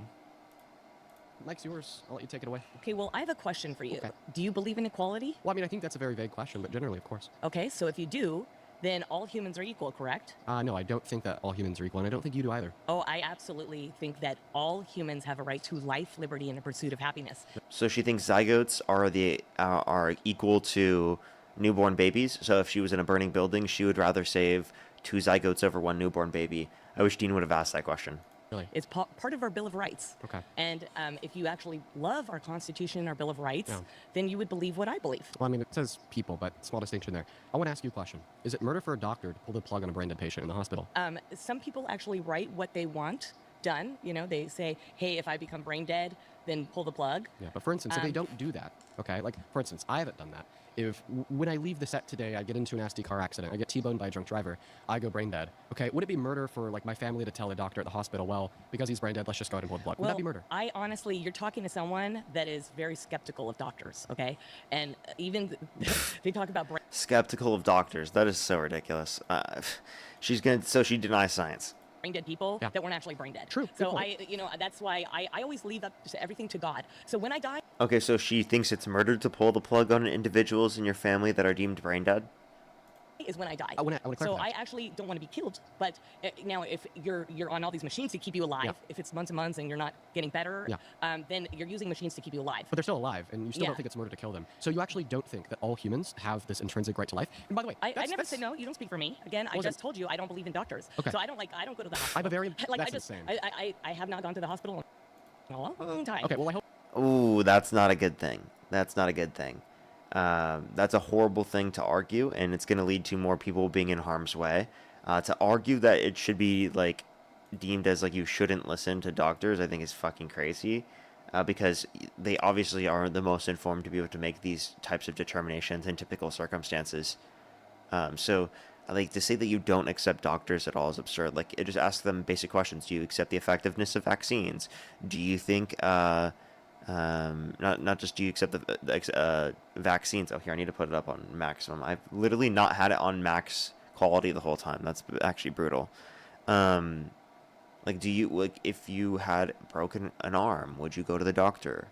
Like, basic ones. Because I believe when it's my time, it's my time. Oh my god, did I just react to it the whole time with, like, low quality? Well, I'm so ridiculous. Question for you. All right. So when do you think life begins? I think that life begins at the moment of conception. Good. I'm glad you believe that. You're Christian and you base your morality and that's off called of science. Christianity. And see, it seems like Can I the ask people you a that say question? we're anti-science, they're anti-science because they don't believe man and women. They believe genders. I want to ask you a question about abortion. Okay. You made the claim that all humans are equal. Every single human has the identical right to life. That is a claim that fundamentally everybody rejects in one way or another. I didn't say that. So see, you're putting more into the sentence that I did not add. Your opener I was said about for equality life, for everyone. liberty and a pursuit of happiness. Which Now, would be if you're a the right to murderer, life. I do believe in capital punishment, but because of your actions. Okay. So that's where I don't believe in equality. Is like, is a baby and a murderer the same? No, because a baby's innocent. A civil society protects the most innocent and vulnerable. They don't go and murder them. That is a satanic society, and I reject a satanic society. Okay, we got to stop there. You've been voted out. Okay.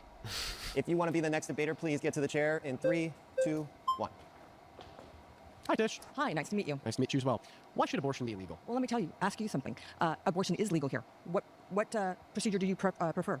The suction, the dye, and the what is it? I don't know. The most brutalistic, gross one where we chop up all their limbs and throw them in the trash. Listen. Really, that's gross. Okay. That is so gross. I know. Listen, I have 4 children, but a set of Dean twins. rage baiting I would W. never, ever do that to my children. And would you have your girlfriend do that to your child? Well, ultimately, I think it's. Or do you have a girlfriend? I do. Oh, you ultimately, do? I think that it's. My perfect so, rage bait tell me here you would never- have been like, if my girlfriend wants to get an abortion, I would pay for it.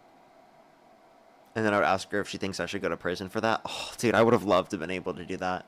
An abortion? No. All the power to you. I love that for you because that's your choice and I think that's great. But listen, I don't think that abortion is murder because I don't think that there's any trait that we could identify to be true of a fetus in which we fundamentally would value enough to grant the right to life. The last person on the mic said, well, fundamentally all humans have the same right to life. And that's something that we hear from a lot of pro-lifers. As I was attempting to communicate to her, everybody rejects that view in one way or another. So I want to hear your argument insofar as why it's morally wrong for a woman to get an abortion outside of its gross. Because grotesqueness doesn't arbitrate morality. Like, taking a shit's pretty gross. Shit smells like shit, right? Okay. But we're not going to say it's morally wrong to take a shit even though it's gross. So what's the argument that abortion is wrong? Let me just ask you this. Everyone's really, really focused on, it should be the right for every woman. Why don't you think about it the other way and think about why don't you prevent all these women who don't want to have babies? Why aren't you guys helping them prevent pregnancies? We do.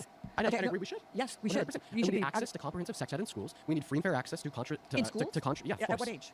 Is at an age appropriate level. I would say starting in late middle school because I was in middle school. You were in middle school. We were all in middle school. The second thing that I think is also important here would be free and fair access to contraceptives, and we should also try to find ways to limit financial instability in young women and young men because the leading cause of women accessing abortion is financial instability. But you still haven't answered the question, and you've been up here for a while. Okay. I want to hear why you think that abortion is wrong. I think that you're struggling to come up with an argument. Because it is murder. And the definition of murder would be the unjust termination of human life. Explain why you think it's unjust. First of all, a woman who has a pregnancy, a baby in there, they have the right to life too. What grants the fetus the right to life? What grants it? Just that it's been conceived. Or the fact that it's a human? It is a human. Okay, so brain dead patients have the right to life too? So what, brain dead? Yeah, they're human. You know what? I've heard of brain dead humans coming out of comas. Yo, oh my gosh, I saw someone make a video about this. Why was she trying to be in the camera? She's like literally like sideways trying so hard to be in the camera's view. Like, why are you doing that? Why are you doing that? Why are you literally sideways trying to do that? Brain death is irreversible cessation of all cognitive function. Do humans who are biologically alive because of machines with irreversible cessation of all cognitive function have the right to life? I haven't really researched that, so if there was no hope, possibly, they should.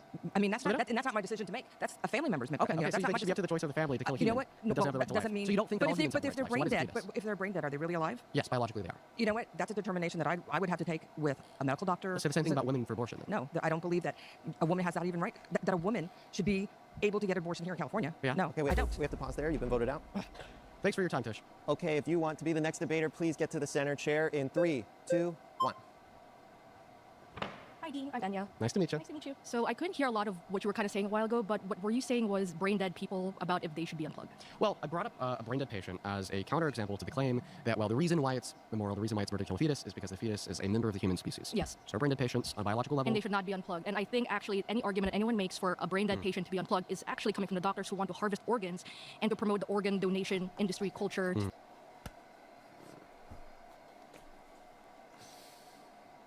So she wants to keep individuals on medical services till they decompose, by the way. That's her view. And she thinks it's murder to pull the plug on an individual in your family that's brain dead, so they should go to prison.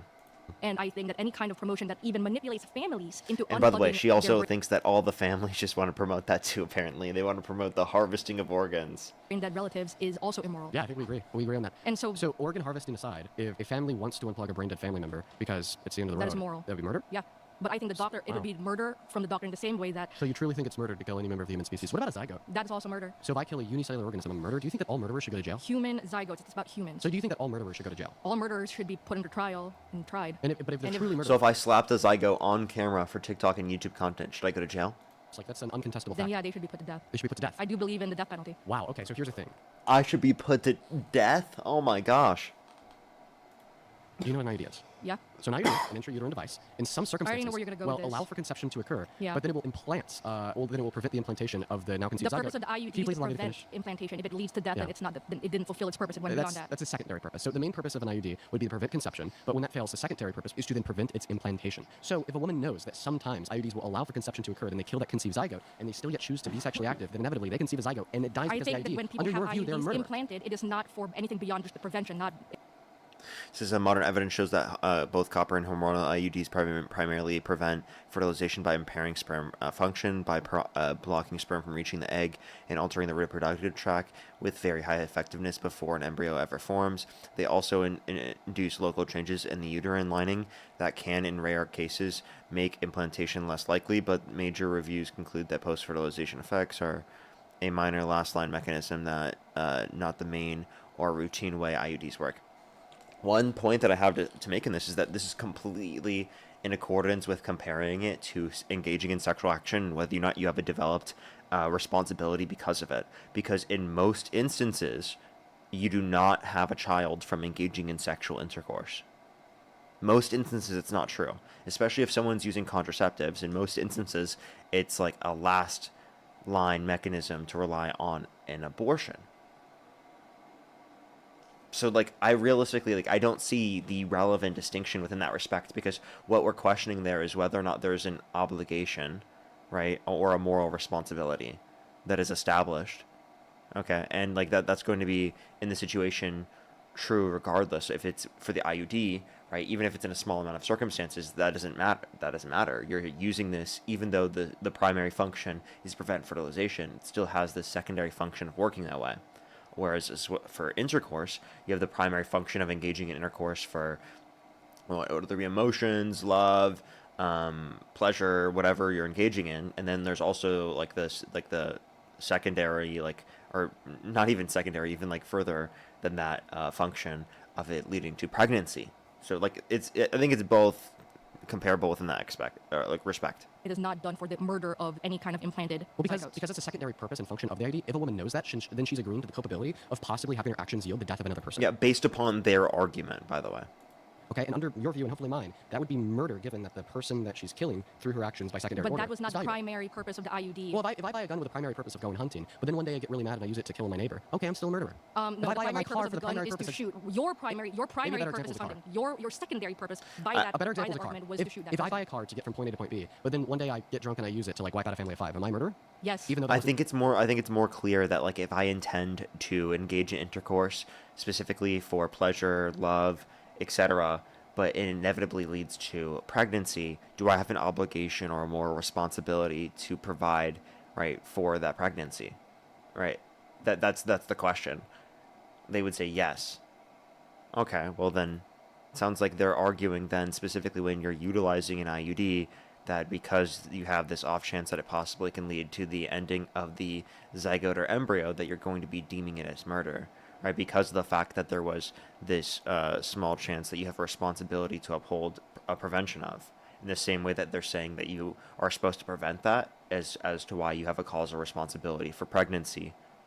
The primary function of the car? Yes, Okay, because so you then even use though that killing a car zygote in is the the same way you primary use the function gun of as an a IUD, weapon. You use when that it car does as a kill a weapon. zygote, under your view, it's murder. But even though the primary purpose of the car is for driving, you used it for something beyond that. Its secondary purpose was not to be driven drunk and kill. Well, the secondary purpose of an IUD is to kill a zygote. But listen, I think that ultimately the primary or secondary purpose argument is irrelevant, because what we should be evaluating is, did a valuable life die, and is a person culpable for the termination of that valuable life? And if she agrees, doesn't that mean she concedes?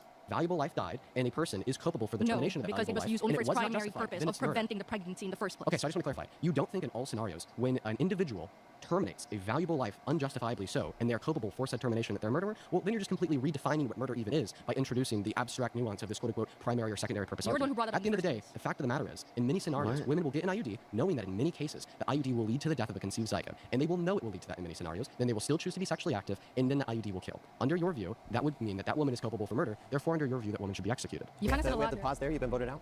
Okay. If you would like to be the next debater, please get to the chair in 3, 2, 1. Howdy. Hi, Shannon. Hi, Shannon. Dean, pleasure to meet you. So I want to know why you think that killing babies should be legal. Of course, because I'm a brutalistic Satanist, and I love the DNC, and I'm the leader of Antifa. Listen, the reason why I think abortion should be legal is because I don't think that abortion is morally wrong. I think it's a permissible action. And because I think it's a permissible action, I therefore don't see any good reason to infringe on a woman's Yes, bodily autonomy. actually, everybody, Dean is the leader of Antifa. In the legal prevention of her access to abortion, therefore it's a human rights violation. So you don't understand that it's like killing. You don't think it's killing a human being. No, I do. And you're okay with that. Yes. Okay. I don't You see don't anything think that we wrong should with it. focus more on preventable measures because you don't have to have an abortion. Oh, well, I also disagree there. I do think that we should focus on preventable measures. In my optimal society, there's 0 abortions, okay? Not because we're forcing women to not get them, but rather because the conditions in which lead women to get them don't exist, such as poverty, financial instability, a lack of sexual education, failure of contraceptives. In my ideal society, those things wouldn't exist. Do you know that if a woman gets pregnant, she's not financially able to keep the baby and she doesn't want the baby, she could at least take Plan B? Yeah, and I think that that would be a good fact of sexual education to share with the world. It's like that Plan B $20. exists. Well, I mean, actually, Plan B is $55. There's off-brand versions that are 20, and I think that that is a good piece of recommendation. But ultimately, if they don't take a Plan B or whatever happens after the pregnancy, they should be able to access abortion. Hey, I want to ask you this question: do you think that victims should be able to access abortion? No, because they could also take a morning after pill if they get. If I were to get, I would go take a morning after pill the very next day. Wow. So you think that a victim would have an obligation to maintain a pregnancy? Is that because that if they were to cessate or stop the pregnancy, the fetus would die? Okay, of course it is. So I want to ask you a question. Do you know who Max Irby is? No. So Max Irby is a 15, 14-year-old guy, and he's in dire need of a stem cell transplant. And this is a true story. You can look it up. And his stem cell type is so incredibly rare that his father set up a quote-unquote fundraiser for his son, taking random DNA samples in from people across the globe. So far, they've collected 40 million samples, and there hasn't been one match. What this means is that there's probably only one match alive on the face of planet Earth that could provide stem cells to Max Irby to save his life. So let's hypothetically assume that you are the one and only match for Max Irby's stem cell type. And the government finds this out. Then the government forces you to provide your stem cells to Max Irby without your consent for 9 months, introducing many physical and mental complications. Do you think that'd be just? No. No, because they shouldn't be able to force you to provide your bodily resources to another life, even if not providing your bodily resources would mean that other life dies. That's my position on victims of. They shouldn't be forced to provide domicile in their uterus and access to their bodily resources to the fetus, even if stopping the sustenance of those bodily resources to the fetus means the fetus dies. No difference than Max Irby. This is a tough one for me because I have mixed feelings about it, obviously, because that's a horrible situation to be in. But I do, like I said earlier, morning after pill. Well, could you respond to the We argument? have to pause there. You've been.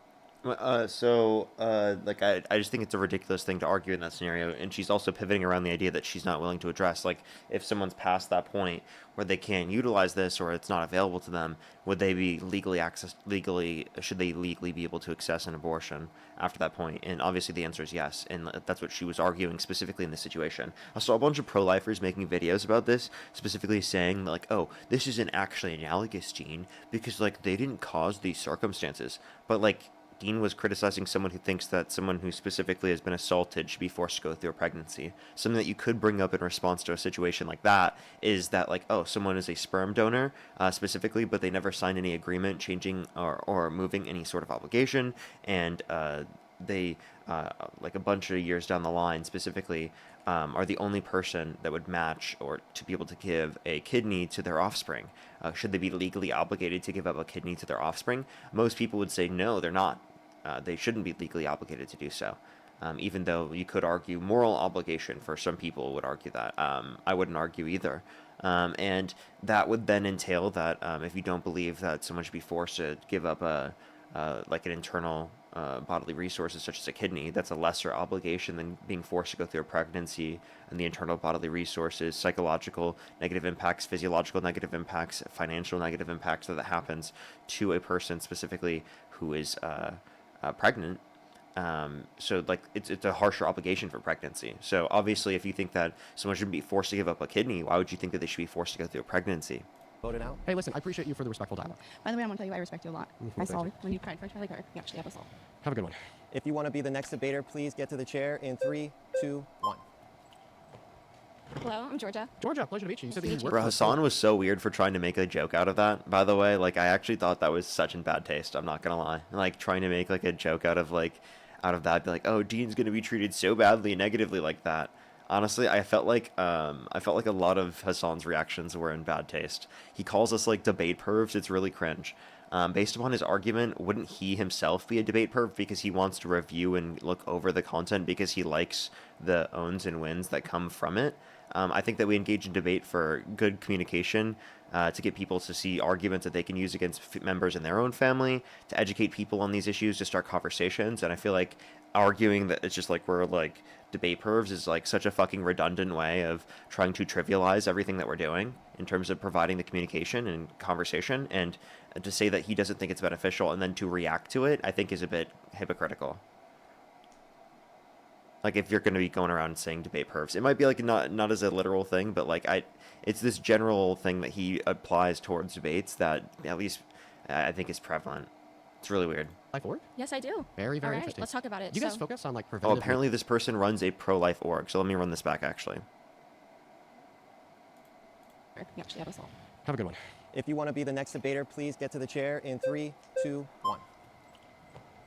Hello, I'm Georgia. Georgia, pleasure to meet you. You said that you work for a pro-life org? Yes, I do. Very, very All right, interesting. let's talk about it. Do you guys So- focus on like preventative means from pregnancy in the first place? Like, do you guys have like policy initiatives to like reduce financial instability or poverty among So women? what abortion does is it incentivizes people to live in a promiscuous way that further increases the rates of pregnancies that are not in a stable situation like marriage. And so I'm actually against contraception. Being pro-contraceptive would save the lives of more innocent babies under your review because then there'd be So less killing an unwanted innocent human pregnancies. being is always wrong.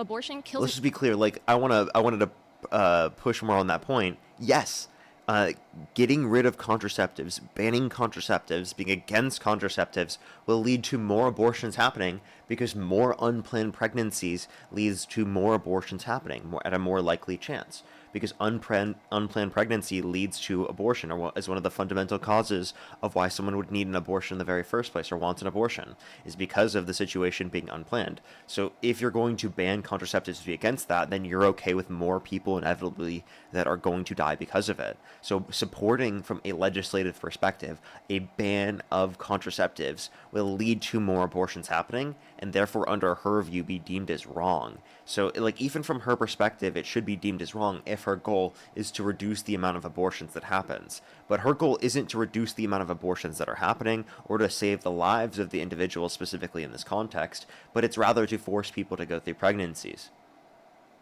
Innocent human being. Therefore, abortion is always wrong. Yeah, I reject the and line. allowing abortion just reflects our overall decay as a society when it comes to the way we view sexuality, marriage, and it just leads to a culture of death. When you have abortion, it leads to things like MAID in Canada. What abortion is we're allowing the government to have the authority to define when personhood begins because we're separating it from the moment of conception. And if it's not at the moment of conception... Defining it at conception is you defining when personhood begins.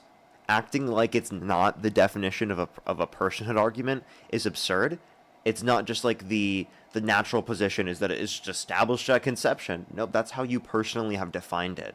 So you personally defining it at conception and us personally defining it at sentience, or like the ability to intellectualize from Dean's perspective, which is the same as my position, right? That is both of us having our individual personal perspectives on what we think should establish it, which is then having the state establish what a person is. So yes, the state does establish what a person is, right? And that's why we want to change how the state identifies what a person is. And that's why you're arguing the state should define it as a person so that they have treatment where it's deemed as murder. So you are arguing for the state to define personhood. Then the most powerful person gets to decide when it begins. And that's always subjective. And when more powerful people have that authority or allow themselves to have that authority to define when personhood begins, you have grave travesties like slavery. If it's a subjective line, then when does that begin? When does personhood begin? And when you say it doesn't begin at conception, it's actually what you're arguing is a very suspicious, mystical idea of when it does. And that sounds more superstitious than... I don't know why it's suspicious or mystical to argue past conception. Why is conception not deemed that way, but past conception is? That makes no sense at all.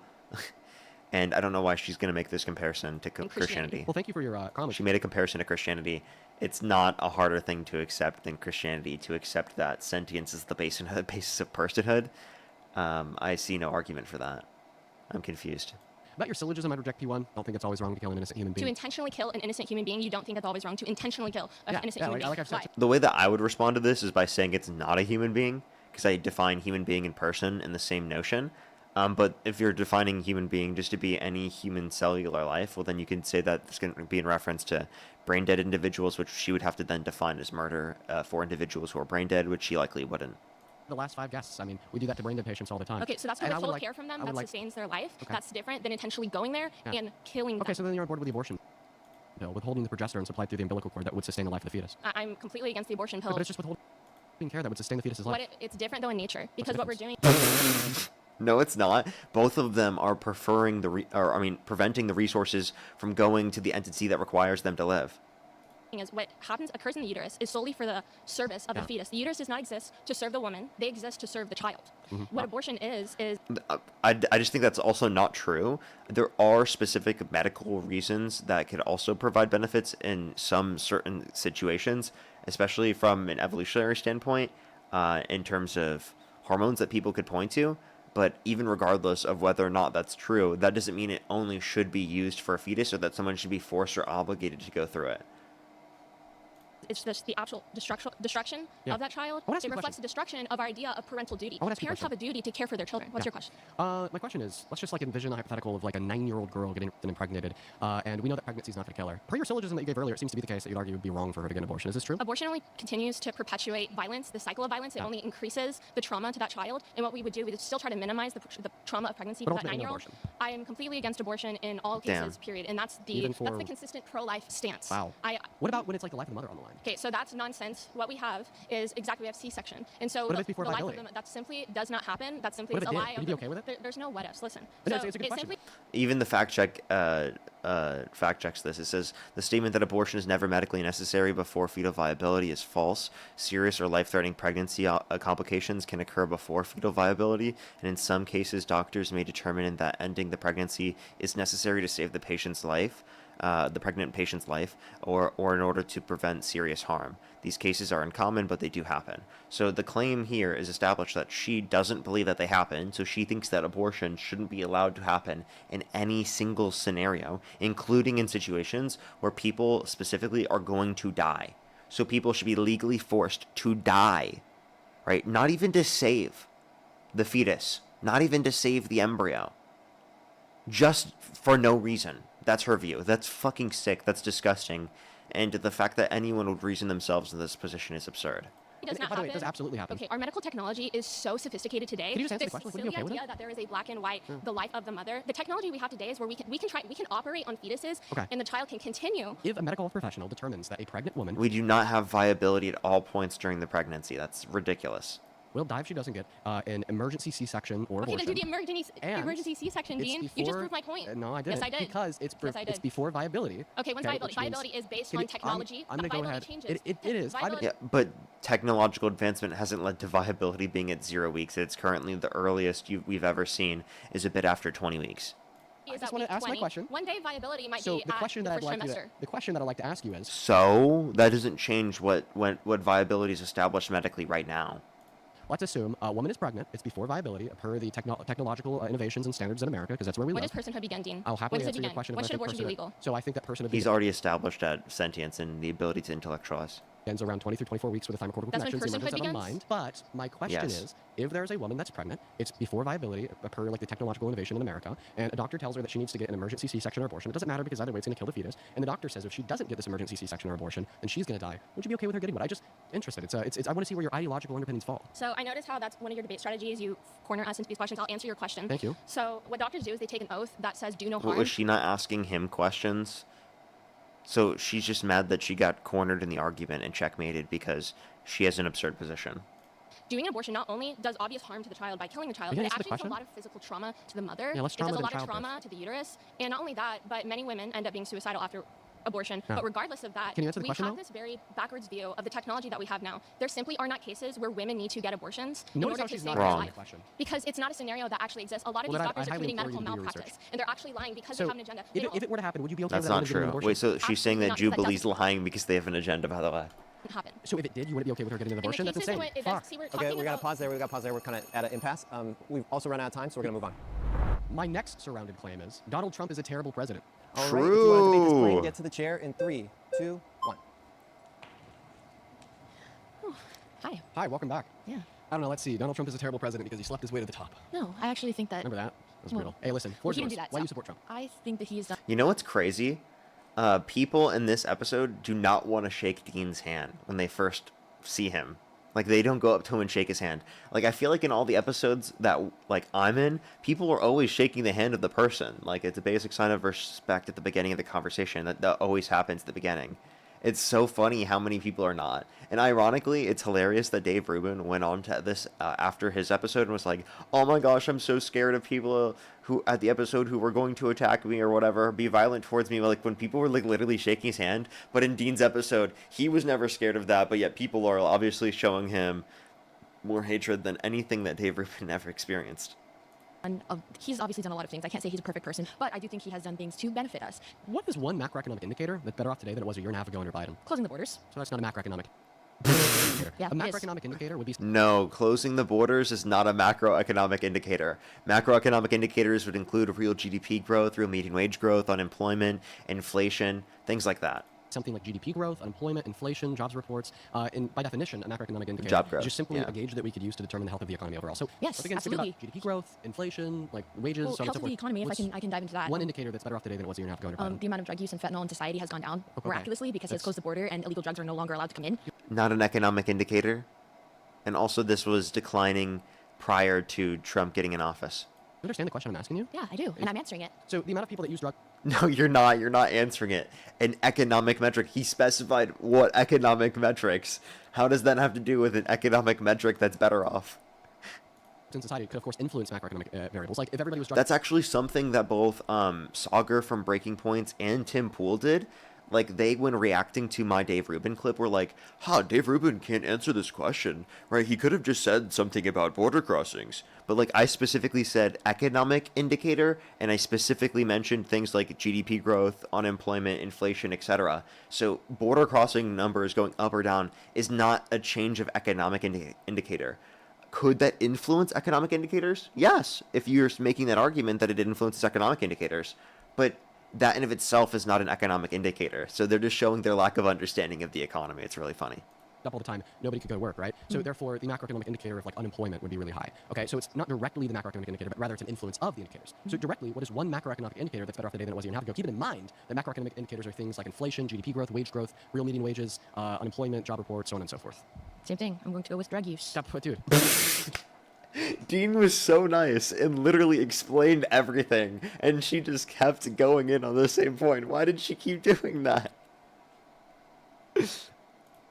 Okay. Dude, listen. So what macroeconomic indicators did drug use influence? Are you saying now we have like a lower level of unemployment because of that? By closing the border and not allowing illegal people in here, giving me and so many other people job opportunities that they weren't allowed to have before because companies were employing. So there was lower job growth under Trump's administration.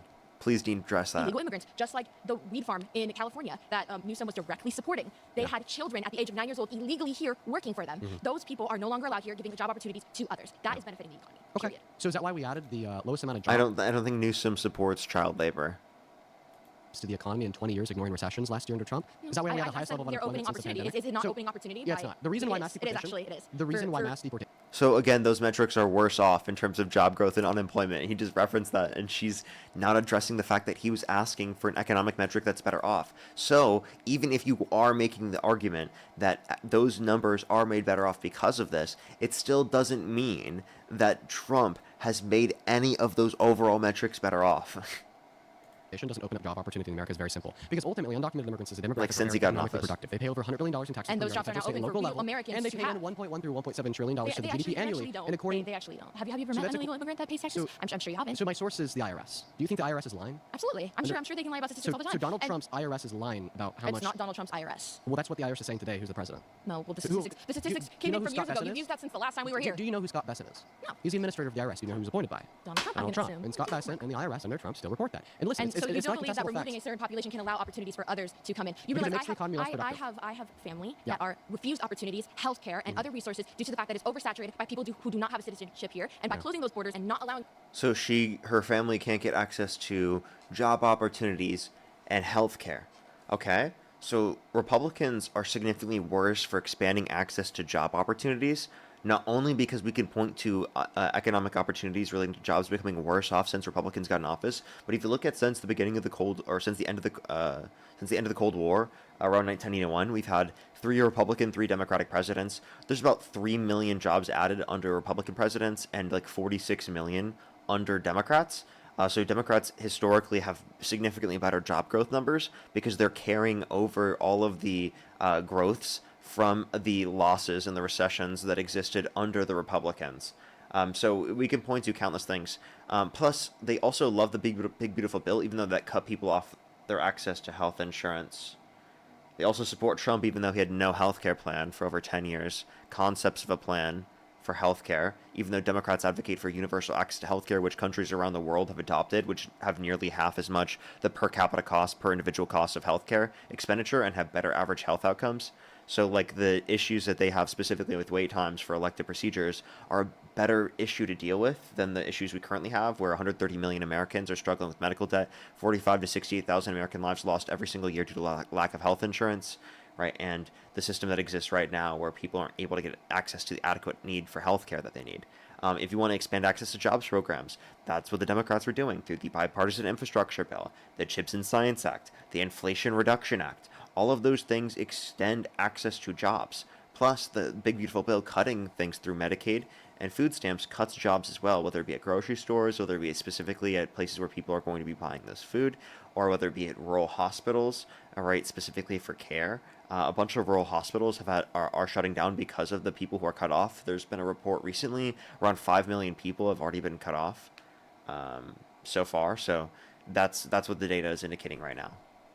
Those people to come in, it gives them the space to have that because that's what my tax dollars should be paying for. So do you think that undocumented immigrants can access like federal Medicaid, Medicare? They can, actually. They can. Do you know what the Personal Work Order and Responsibility Act is? I actually know that they can because I have Do you know family what the members Personal Work Order and that can perfectly walk Responsibility in Act? and they can get checks month per month, living month per month, and we support that. Our tax dollars that we pay, we support Can I that. get a yes or no? Do you know what the Personal Work Order and Responsibility Act is? I believe it has something to do with jobs and paying taxes no matter year. No. The Personal Work Order and Responsibility Act is a bill from...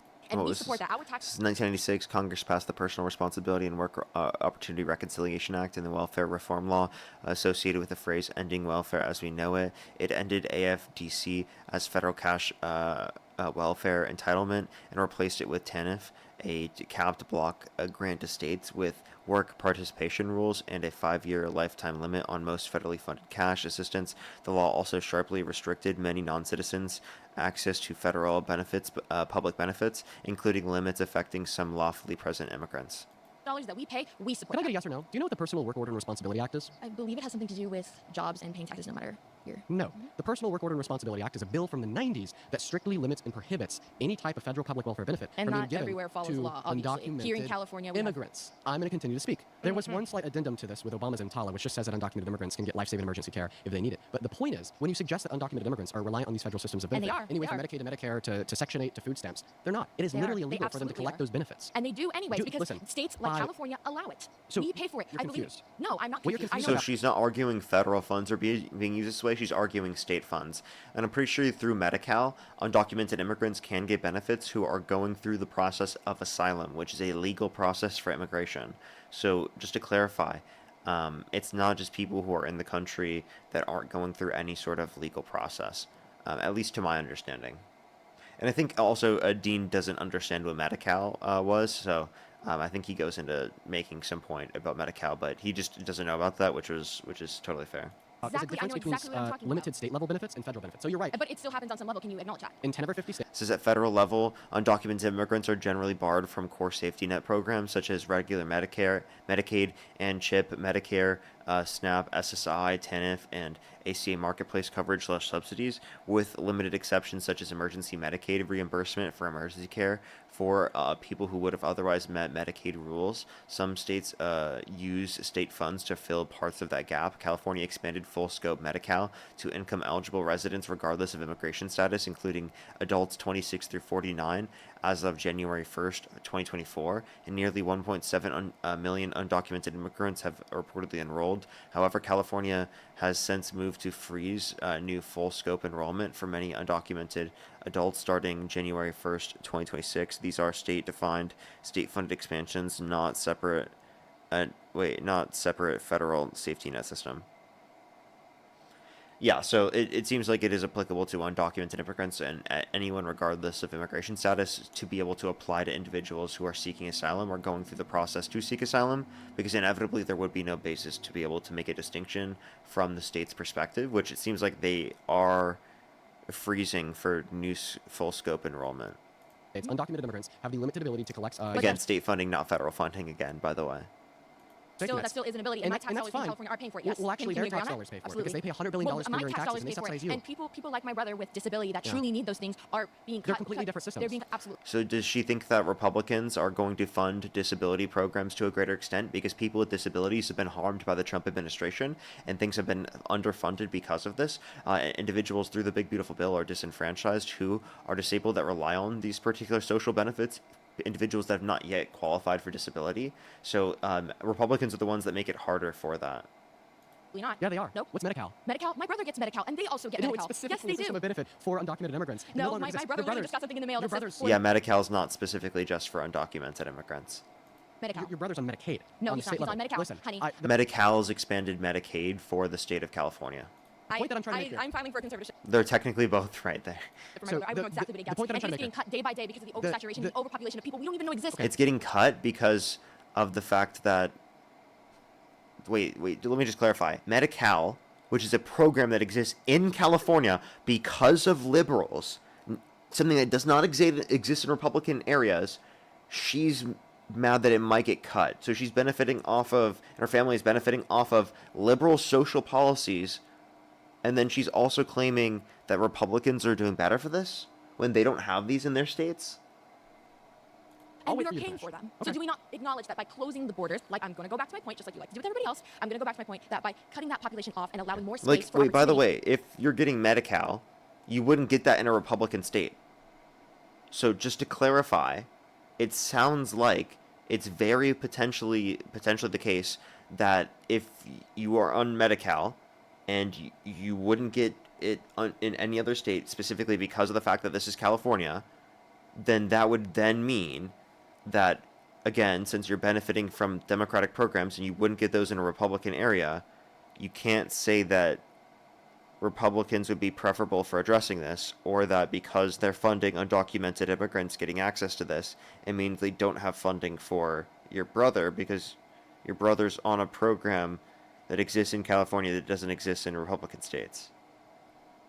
for Americans would benefit the economy. So you're saying that you pay for the benefits of undocumented immigrants. When they're paying over $100 billion per year in taxes on the federal, state, and local level, well, guess what? They're paying for their own benefits in the 10 limited states that give them. In fact, do their jobs. I mean, this is just anti-intellectualist propaganda. That's what the IRS says. That's what the Cato Institute is ran by libertarians, which is right-leaning. That's disgusting for you to say. Okay, we have to pause there. We have to pause there. We've been voted out. Yeah. Also, she's trying to make it seem like her brother's getting the cut because of immigrants.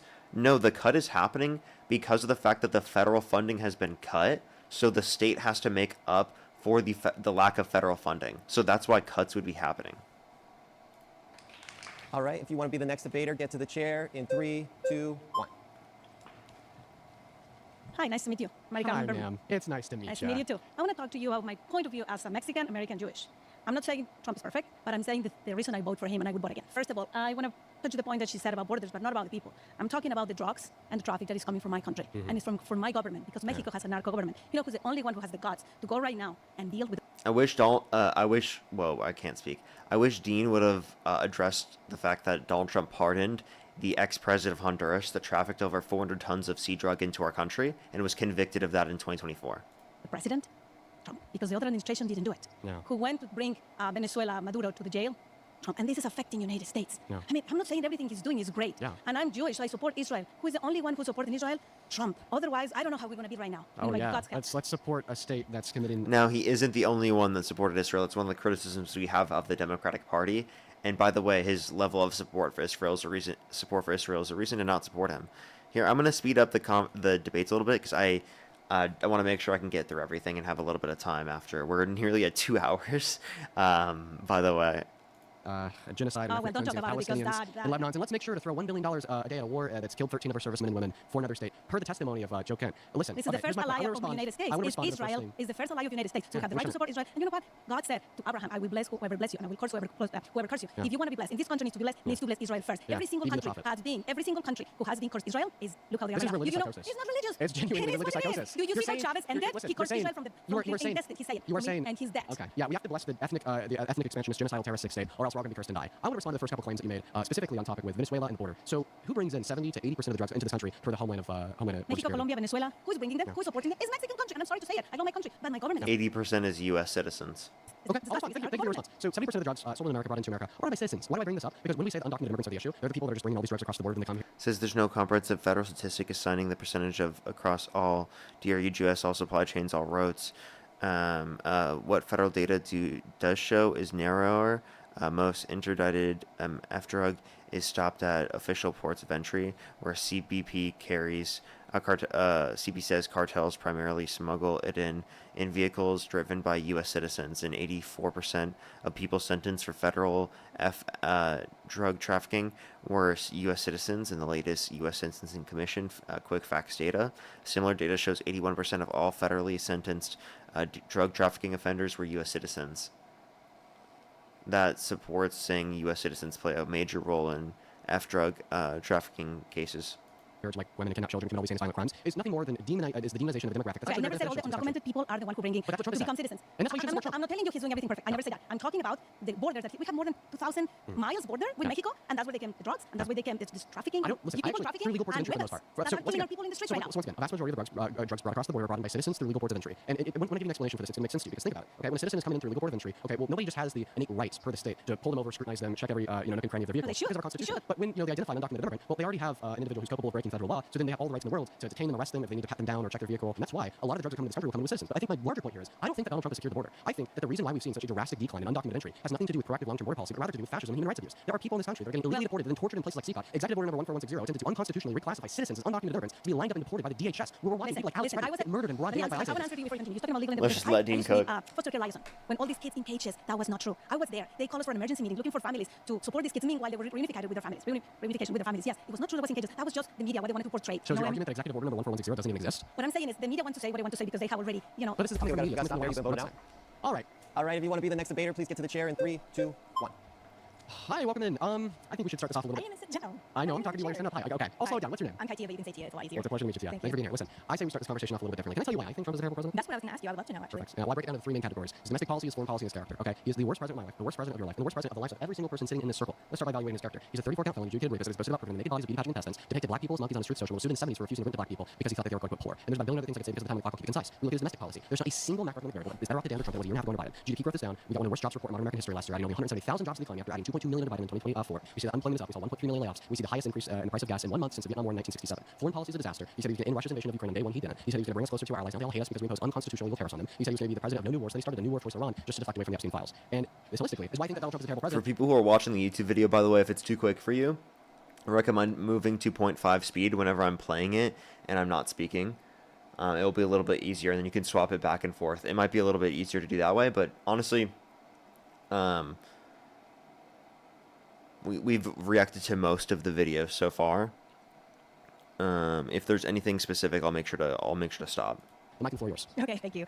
So I haven't been in politics that long as far as like interest. It was like 2016 really opened my eyes. I never thought Trump had a chance, honestly. But I do seem to remember in 2016, a lot of the dialogue around his win was he only won because America's racist. Basically saying everyone who voted for him was racist. This is after 8 years of Obama, by the way, who got reelected. So based on that, and after 4 years of not being president and now he's back, why do you think that he won if he's one of the most terrible presidents in our lifetime? Okay, yeah, I'll give a direct answer to that question. I first want to ask you a clarifying one. Do you think that Biden was a bad president? I don't want to talk about Biden because that's not why we're here. Right. Okay. Well, I expect you to answer the question. We know, of course, but Biden got the most votes of any president in history. We can't say just because people were willing to vote for a candidate to be president that therefore they were the best option. The reason why I think that Trump won the election had a lot to do with propaganda surrounding the negative economic impacts of the pandemic. Okay, we saw 9% high levels of inflation, roaring gas prices, and I don't think that these things were caused by Biden. But Biden never was really too publicly outspoken about that. I think that was a messaging problem with the Dems. Second reason why I think that Donald Trump won had to do with the fact that Kamala Harris only had a little bit over 100 days to run, which I also blame on Biden. He should have stepped down a lot sooner. But ultimately, I don't think Trump won because he's a good president, and that's undeniable. Has your life gotten better in the last year and a half? My life has gotten better. How has Trump made it better? Tell me specifically. I honestly do feel safer with him president. I mean, we can beat a dead horse with the closed border. That means a lot to me. Like, I'm a mom, I have kids. It's important to me that, and I live in LA, which is like crazy, right? Do you live out here or no? No, but you would be safer to leave your undocumented immigrants are multiple times as likely to commit violent crime, drug crime, property crime in the country compared to natural-born U.S. citizens.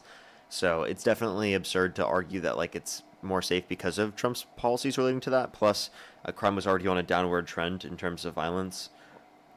And also he promotes violence himself. So I don't know why you'd vote for a convicted criminal who's a violent sex offender, who's pardoned violent rioters who beat police officers, called them patriots, released them into the country, and then also he's celebrated the deaths of people, called for the execution of some Democrats because he said to follow the law and not follow unlawful orders. Again, very violent person. Children with the average undocumented immigrant compared to the average citizen. They're 2.5 times I would less actually likely to be commit violent crimes safer with compared to my the kids average in my citizen. home with me. That's why I Agreed. homeschool, and that's why I'm a mom, and my children come first. So for me, being able to do that is a blessing. There's a lot of sacrifices that come with that, especially in this economy. I would be lying if I didn't say, like, it's difficult with the gas prices, it's difficult with groceries and tariffs. There's a lot of things. Yeah, similar with Biden, there's a lot. Inflation has not increased in the same amount as it did under Biden. What did Biden do to cause it? The money to Ukraine and the open border. You can look and you can research. Okay, so money to Ukraine wouldn't cause any inflation, also that exists under Trump's administration. And then what was the second point she made? You can look and you can research about how, like, it's difficult with the gas prices, it's difficult with groceries and tariffs. There's a lot of things. Yeah, similar with Biden, there's a lot. Inflation has not increased in the same amount as it did under Biden. What did Biden do to cause it? The money to Ukraine and the open border. You Open border wouldn't, one, there was no open border, and the level of immigration that existed under the Biden administration wouldn't have facilitated an increase in inflation. That's obviously absurd. If anything, wouldn't people argue because they're quote-unquote stealing jobs, it would increases the amount of service in the economy, which would then therefore decrease prices. But yeah, so I don't know what that would argue, but or how that would make an argument. The inflation existed because of supply chain issues that existed all around the world. The open borders, if they think it exists in the U.S., isn't specific to just the U.S., therefore couldn't cause inflation all around the world. Also, not every country engaged in funding to Ukraine, so therefore couldn't cause inflation all around the world. So again, doesn't describe global inflation at all. can look and you can research about how much it cost us to send the amount of money that we did to Ukraine and what, How much money did we send to Ukraine what it over did 4 to affect our During Joe Biden's presidency, During Joe Biden's presidency, Congress approved $180 to $190 billion in funding tied to the Ukraine war and the broader Ukraine response. A U.S. government oversight portal reports $187 billion in total appropriations for Operation Atlantic Resolve and Ukraine through fiscal 2024, while USA Facts calculates $182 billion in emergency funding for Ukraine in the region from February 2022 through December 2024, of which about $83 billion had actually been spent by that date. Within that total, direct military assistance to Ukraine accounts for roughly $60 to $70 billion. For the rest of the U.S. Funding, the U.S. forces in Europe, economic support, and humanitarian aid. And one thing they could have added is how much support has existed since Trump's got in office as well, which has been somewhat continued. Economy and also with the undocumented immigrants. They are getting Medi-Cal. They were getting money for food and free housing. How much money did we send to Ukraine in 4 years under Biden? You tell me. $220 billion approximately. Okay. Now, here's the thing. If you're going to blame Biden's 9% high level of inflation on $220 billion spent over the course of 4 years, then why don't we see like 50% levels of inflation, considering the fact that in the last year and a half, Donald Trump has passed the Big Beautiful Bill, which according to most estimates is clocked to cost us around $3.4 trillion over the course of 10 years. Or the simple fact that he's spending $1 billion a day in the war in Iran. He's going to spend just as much money on this war in Iran as Biden did in 4 years on Ukraine in less than a year. I think that's something we have to wait and see. Donald Trump has continued to fund Ukraine. Blaming 9% high level of inflation on $220 billion worth of expenditure is nuts, especially when we consider that the Biden-Harris administration spent half of what the Trump administration spent in their first term. I get what you're saying, and I think both of us at the end of the day we want what's best for America. I think we have different plans or strategies to get there. But the main thing I did want to come up here and say, I don't think you really answered it, was if Trump was the worst president in our lifetime, how did he win twice, if not 3 times, depending on who you talk to? Exactly. So if he was that terrible, and I mean, you can say, are we dumb as a box of rocks? Like, are we the stupidest people? I've been told I'm internalized racism, internalized misogyny. So just because people win doesn't mean that they're the better candidate. People can win because of propaganda, misinformation, and a lack of people having the true facts. Love for you to be honest. I don't think that anybody in the circle is particularly intelligent. Okay, and I understand that that's how people see us. Yeah, we're gonna stop there. You've been voted out. Then return to your seat. Well, thank you for your time. Thank you for your time, Sam. If you want to be the next debater, get to the chair in 3, 2, 1. Hi. Hi. My name's Leia. Nice to meet you. Nice to meet you too. Just a little background. I am currently active duty in the United States Marine Corps. I'm not here on Be careful, behalf. I'm not here on behalf of the Department of War, by the way. I also grew up in Jerusalem, Israel, and I think that Trump has done a lot for me personally, and I feel like that's what we should all be here speaking about to an extent. I've gotten paid more under him. I've gotten bonuses under him. The military has tightened up under him, and from that perspective, he's my commander in chief, and I'm grateful for that. Yeah. Out of everybody sitting in the circle, you have the most reason to not support Trump. Can I tell you why? I would love to know why. Because of your oath. You took an oath to defend the Constitution from enemies overseas and domestic, correct? Correct. Can we agree that an enemy to the Constitution, domestic or foreign, would be a person who thinks that the Constitution should be terminated, is intentionally and belligerently infringing upon it? Can you go in depth with that, please? Well, I mean, I think that is all the context that would be required to understand an enemy. If there's somebody that is intentionally and belligerently infringing on the Constitution, has suggested that maybe we should terminate it before, can we agree that person would be an enemy to the Constitution? That would be an enemy. I do agree with you. I wonder who did that. It's almost like Trump did exactly just that. But I don't agree with you if you're saying that's what Trump has done. In December of 2022, Trump went on Truth Social and said that because of the 2020 election, the termination of all rules, regulations, and articles. This is the fact check, by the way. On December 3rd, 2022, former President Donald Trump posted on Truth Social about what he called massive and widespread fraud and deception in the 2020 election. In that post, after asking whether to throw out the 2020 election results or to hold a new election, and he wrote, a massive fraud of this type and magnitude allows for the termination of all rules, regulations, and articles, even those found in the Constitution. Our great founders did not want and would not condone false and fraudulent elections. Including those found within the Constitution, would be allowed. And in the last year and a half of his presidency, he has directly infringed on the 14th Amendment, threatened the 1st, threatened the 2nd, infringed on the 4th, infringed on the 10th, and threatened to infringe on the 23rd, on top of Article 1 and 2. Donald Trump is a domestic enemy to the Constitution. I do not agree with that whatsoever. Just because you're stating all these things kind of like a fact check, but he hasn't actually. Yeah, the fact check proved him right. put those in place. Executive Order number 14160 was put in place. It attempted to take birthright citizenship away from the children born to undocumented immigrants on American soil. But that is a long-withstanding ruling from SCOTUS, regardless of its prior veto in 1989, saying that undocumented immigrants are within the jurisdiction of the U.S. or U.S. versus Long-Mark in the late 19th century, arguing that the only people who do not have a constitutional claim to birthright citizen would be members of militant invading forces, foreign diplomats, and Native Americans, which was later updated through federal law. We know for a fact that the 14th Amendment covers the protection of birthright citizenship for the children born to undocumented immigrants. Donald Trump says, well, I'm going to change that. Passes an illegal, unconstitutional executive order stating otherwise. That is a domestic threat to our Constitution that you as a member of our DOJ, as an active duty service member of the Marines, should absolutely protest and stand in wide opposition against. So that I would not agree makes him a domestic enemy. This is militant. This is what I signed an oath for and what I raised my right hand for. It's militant, and that has not affected us in that military aspect. I don't think so. If you could give me an example of how so, as far as like immigration and all these people who have joined the military to get papers for their parents and stuff like that, whether they were born here or not, it's been in effect and it's been very helpful for them. What were your thoughts on Donald Trump calling for the execution of 6 sitting Democrats in Congress who reminded you to abide by your oath? 6 what? 6 sitting Democrats in Congress posted a video saying, if you're giving a legal order, you don't gotta follow it. And you should know that's what UCMJ says. Yeah, no, absolutely. And Donald Trump called for their execution because of that. I don't know much about that. Yeah, honestly. I'll tell you. Yeah, So please do. he went on Truth Social. He responded to an article talking about these 6 Democrats in Congress who posted a video saying, like, oh, remember your oath, don't follow any unlawful orders that Trump would give you one. He calls them seditious traitors. Follows it up by saying traitors punishable by death, and then he reposts a follower's comment that says hang them George Washington would. Okay, so he falsely accuses them of a crime they didn't commit. You and me could agree it's not treasonous to tell the military not to follow unlawful orders. UCMJ once again, and then he says, well, because of this crime that he's accusing them of that they didn't commit, they need to be hung. That's him directly calling for the execution of 6 Democrats in Congress that were just simply reminding you of the UCMJ. How can you stand by such a maniac? No, honestly, we have multiple times gone against if it does not follow along with the UCMJ throughout history in the military, and they've been awarded for that. If our military leader, and for example, Donald Trump is one of them, but if they go against what the UCMJ does, we are allowed to go against that. Yeah, and so that's all the Dems were saying, and he said they need to die because they said that. No, yes, he said what? Who needed to die? That is exactly what he said.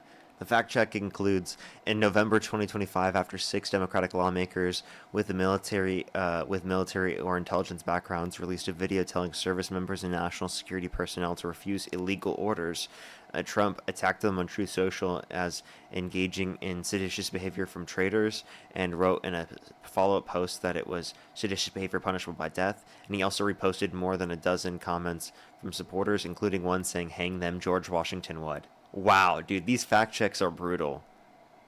He said that their sedition is punishable by death. Okay, the sedition they didn't commit. And then he followed it up by reposting a comment that said, hang them, explicitly, hang them. That was him calling for their execution. There's no ifs, ands, or buts about it. I feel like you're maybe one of the more reasonable people that I've spoken with today. You should be able to see this so clearly. And maybe this might even be a historical moment here on Surrounded. We're able to change the mind of the guests on the show. That'd be huge. That would be huge. You know, I think that the fact checks on Jubilee have gotten a lot better.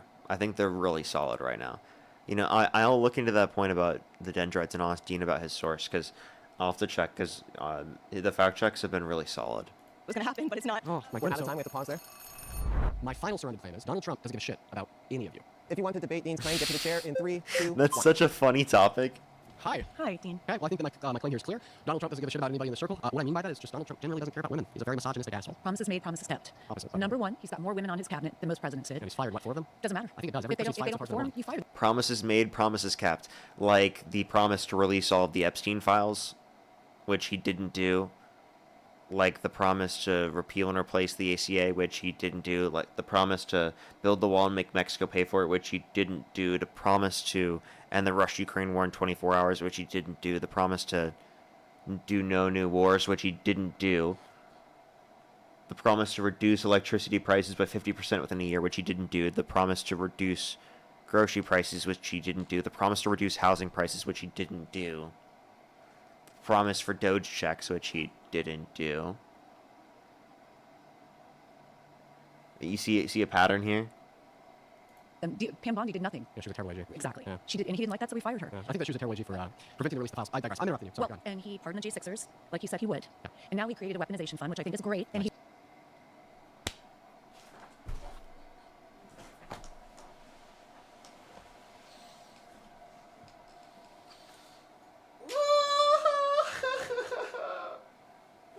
She brought that up as a W, dude.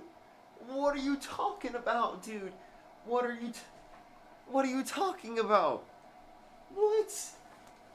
What the fuck, dude? She brought that up as a W.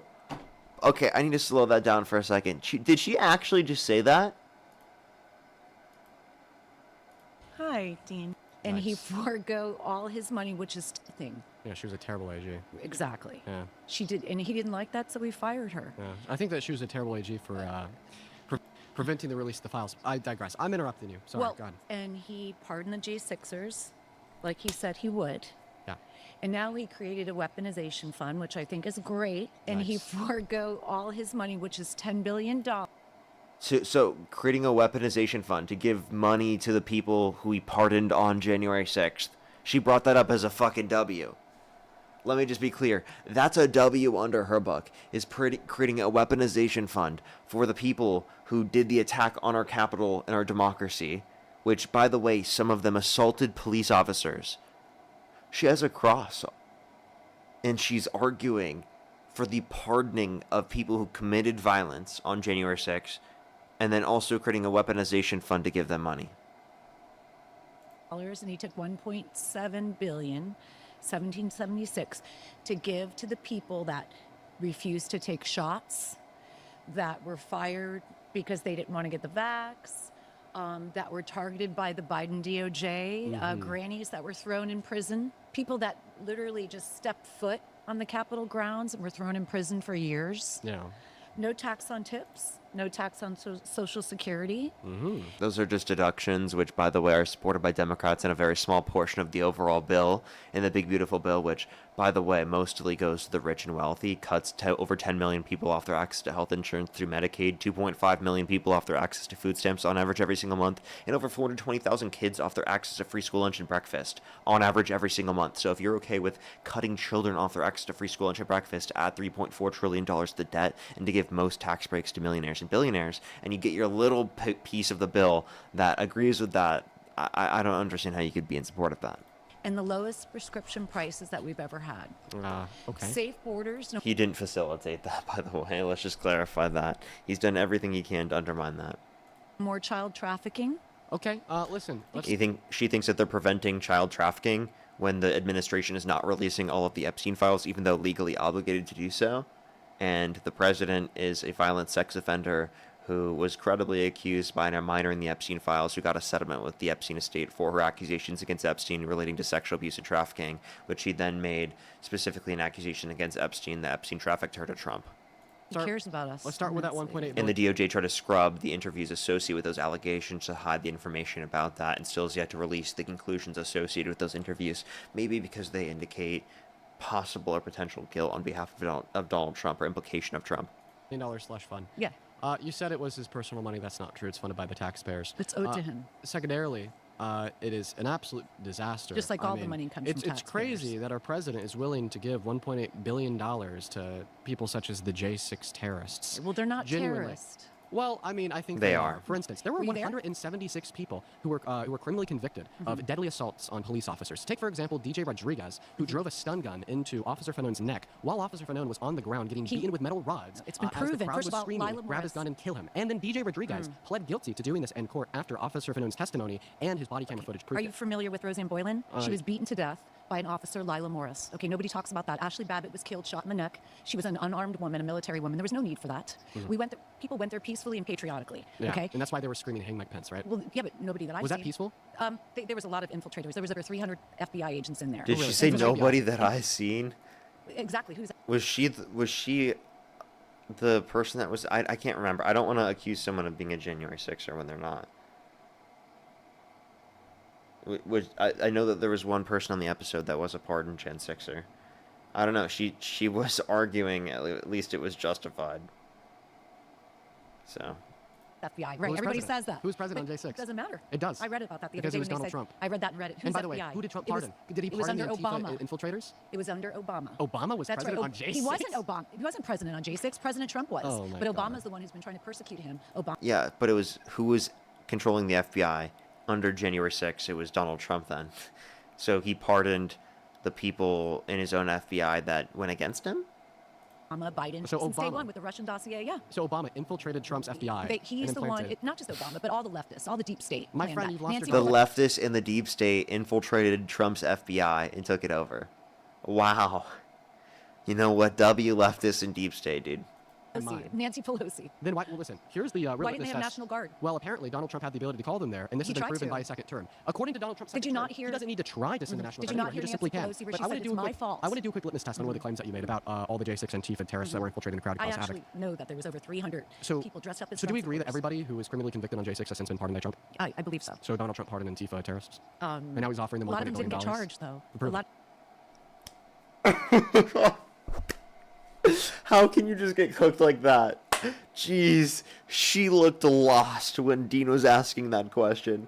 Yep, under her view, Donald Trump pardoned Antifa terrorists trying to undermine this country's democracy. By Trump. I believe so. So Donald Trump pardoned Antifa terrorists? And now he's offering them a lot $1.8 of them million didn't convicted on J6 has since been pardoned by Trump? I believe so. So Donald Trump pardoned Look at her Antifa face. terrorists? And now he's offering who was criminally convicted on J6 has since been pardoned by Trump? I believe so. So Donald Trump pardoned Antifa terrorists? And now he's offering them a lot of them $1.8 didn't million? get charged, though. Prove A lot it. of the Antifa people didn't get Why charged. don't you give me some evidence for that, ma'am? Well, I don't. Did Ray So you don't Epps believe get in charged? so you don't believe in things, right? Without I evidence. believe in So what's the facts. evidence? I believe in facts. Okay, so just like Donald Trump cares about the American people. Maybe we should America get back first. to that. Yeah. Okay. So we got to pause there. You've been voted out. Have a good one. All right. Howdy, howdy. Hi. Hi. Welcome. Thank you. Would you like to carry on with why you think that? Trump doesn't care about you, doesn't care about anybody in the circle, because he generally doesn't care about women. He has had a lifetime of vapid misogyny, like the fact that he's a sexual predator, that he's a rapist, that he's overturned policy that has led to 60 pregnant victims per day being denied access to abortion in 10 every 50 states, or an attack on our economy. Everything is worse off today than it was a year and a half ago under Chad Biden. I don't think he cares about you. He almost took a bullet for this country. And he's faced so many assassination attempts. Wait. Almost? Don't they claim he did? So, wait, hold up. Almost. His threats, as you should know. I mean, you cried with Charlie Kirk. I mean, listen, specifically, this Bro. will be 10 seconds or less so we can get back to the topic. I cried because I thought that it was a mass shooting. My friend was less than 30 feet away. He FaceTimed me running away, saying, Dean, I think that there's a mass shooting going on. And regardless of the fact that I didn't like Charlie Kirk, I'll be honest, I think that he's despicable. He endorsed child torture. I still saw a video of somebody that I personally knew, okay, get their jugular ripped open by a bullet. It was rough. And yeah, I shed a tear. That was very intense. But listen. By the way, Parker mentioned, by the way. Literally, he doesn't say my name. Wow, Dean. You can't say my name. That's crazy. I'm just kidding. I think it really humanized you. The topic is Donald Trump doesn't generally care about women. He doesn't give a shit about anybody in the circle. You're arguing that, well, maybe he does care about women because he took a bullet Why for would you. he put his life on the line if he didn't care? Well, I think the reason why he's willing to apparently take a bullet to the ear isn't because he cares about you, or else we'd see that demonstrated through his actions, words, and policy, which obviously hasn't occurred, but rather maybe he took a bullet because it was either the bullet or the jail cell for his 34 felonies, attempted coup on J6, and he wants that power, he wants that adoration, he wants that glory, he wants that fame, he wants his name to be in the history books. That's why he's illegally placing his name on the Kennedy Center, or attempting to commit the conquest of America, usurping Iran to be the 51st state Venezuela. Which, by the way, his name has been taken down from the Kennedy Center now. W's in the chat. To be the 52nd and Canada to be the 53rd. That's what he wants to get out of it. He doesn't want to help you, or once again, we'd see that represented through his policy, which we don't. I vehemently disagree with that. Huh? He cares for law enforcement. He cares for firefighters. No. Pardon violent rioters who beat police officers, called them patriots. Also, again, it's so funny that she keeps doing this. Why is she, like, trying to be in the frame? It's so funny. Others trying to get pregnant, and it's disheartening that the way you describe Trump, it's like you're describing a leader in the Middle East, someone that's an actual dictator, an actual fascist. And it's for someone that has traveled and true. has seen how other countries operate. This is the best country in the world, and we're so lucky to have Donald Trump as our president. And I'm disheartened that you can't see that. Okay, you said that he cares about law enforcement. Then why did he pardon 178 people who attempted to assault or kill cops on J6? On January 6th. Yeah, he pardoned, like we went over this earlier. DJ Rodriguez, okay, drove a stun gun into Officer Fanone's neck, gave him a heart attack, he had to be raced off to the hospital. DJ Rodriguez was then thrown in jail for 10 years. Trump says he's a patriot, gives him a full and complete presidential pardon, and has now created a $1.8 billion slush fund that's going to line DJ's pockets. Dude, there's no way he cares about cops if that's what he's willing to give to a would-be cop killer. Well, honestly, I don't know all the details of that. If everything that I just said was true, would you concede that Donald Trump does not care about law enforcement? I would be curious why I mean, I don't know what information he has that I don't, so I would have to place my trust in the President of the United States.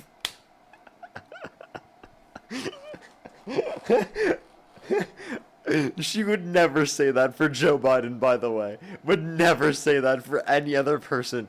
That is so ridiculous, bro. This is what I call TDS, Trump devotion syndrome, right here. Did you place your trust in Biden? Pause there. You've been voted out. Oh, there you go. If He you would literally like said to the be same next thing. debater, get to the chair in 3. That Trump is the worst president of your life, and I think that he consistently demonstrates that through his rhetoric and policy. What are your thoughts? I love Trump. And honestly, I love everything that Trump is doing with Israel. I'm Jewish. I'm very pro-Israel. I know how you feel about Israel, but I feel like you probably don't know the facts. I also love what Trump is doing with Iran, because he does care about women. He wants to free the women of Iran from the Islamic regime. He wants to free the women Then why is he negotiating with them? all around the world. Yeah. And you see, tell me what you like about Iran or Palestine and how they treat women. Well, I actually want to start off with the claim that you made about Iran. Is Donald Trump negotiating with the IRGC to achieve a denuclearization agreement today? There's no negotiating with terrorists. Okay, well, according to Trump, that's not true. Not only has he done that with the IRGC, but he's also done that with the Taliban. He ended the U.S. involvement in Afghanistan specifically by making an agreement with the Taliban, which, by the way, gave them over 5,000 Taliban members back. So there's a lot of examples of Trump historically engaging in negotiations with terrorists. So I don't know what she's arguing. He says that there are active ongoing negotiations and they're performing greatly. Yeah, of course. Okay, so so the reason why I ask you this question is because the IRGC isn't going anywhere. Because Donald Trump. So does she think the IRGC are not terrorists, by the way? Because Trump does not negotiate with terrorists. Trump is negotiating with the IRGC. Therefore, under her view, the IRGC are not terrorists. already said that he's achieved all of his military objectives in this war. He's already, quote-unquote, couped the IRGC and committed regime change by just getting more, quote-unquote, moderate voices to lead the IRGC. And now he's actively negotiating like a 30 to 50-year agreement with them, so they will never have the ability to nuclearize again. What this means is that Donald Trump actually wants the IRGC to stay in charge of Iran, or else this denuclearization effort that has costed us 13 lives, $1 billion a day, and higher gas prices and oil prices everywhere would be for nothing. And because the IRGC is not going, then he wouldn't be negotiating with him. He wouldn't be trying to get a deal with them. You don't advocate to get a deal with a party that you don't think should exist. Here's the thing. Islam right now is taking over all of these countries. They've taken over most of Europe. They're starting to take over in the United States. He has to do this in a very careful manner. There are billions of Islamists who are trying to take over everything. They will not stop until they have infiltrated. The claim is false that there are 2 billion Muslims worldwide, but Muslims are not the same as Islamists. Islamists are a minority subset of Muslims. Not billions of people. There's no credible evidence that billions of Islamists are trying to take over every country or force Islam into every household. Every country, this their is so words, disgusting. not mine. How is literally what they say. It's they so say they will not stop until Islam is in every single household. That is what they say, and that is why we need Israel, and that is why Trump Dean owns this, by the way. is going to do everything he can. Like, he owns this argument like crazy. Like, literally, watch this. Every single Christian in the corners or in the circle is going to literally be like, yes, I want Christianity in every household.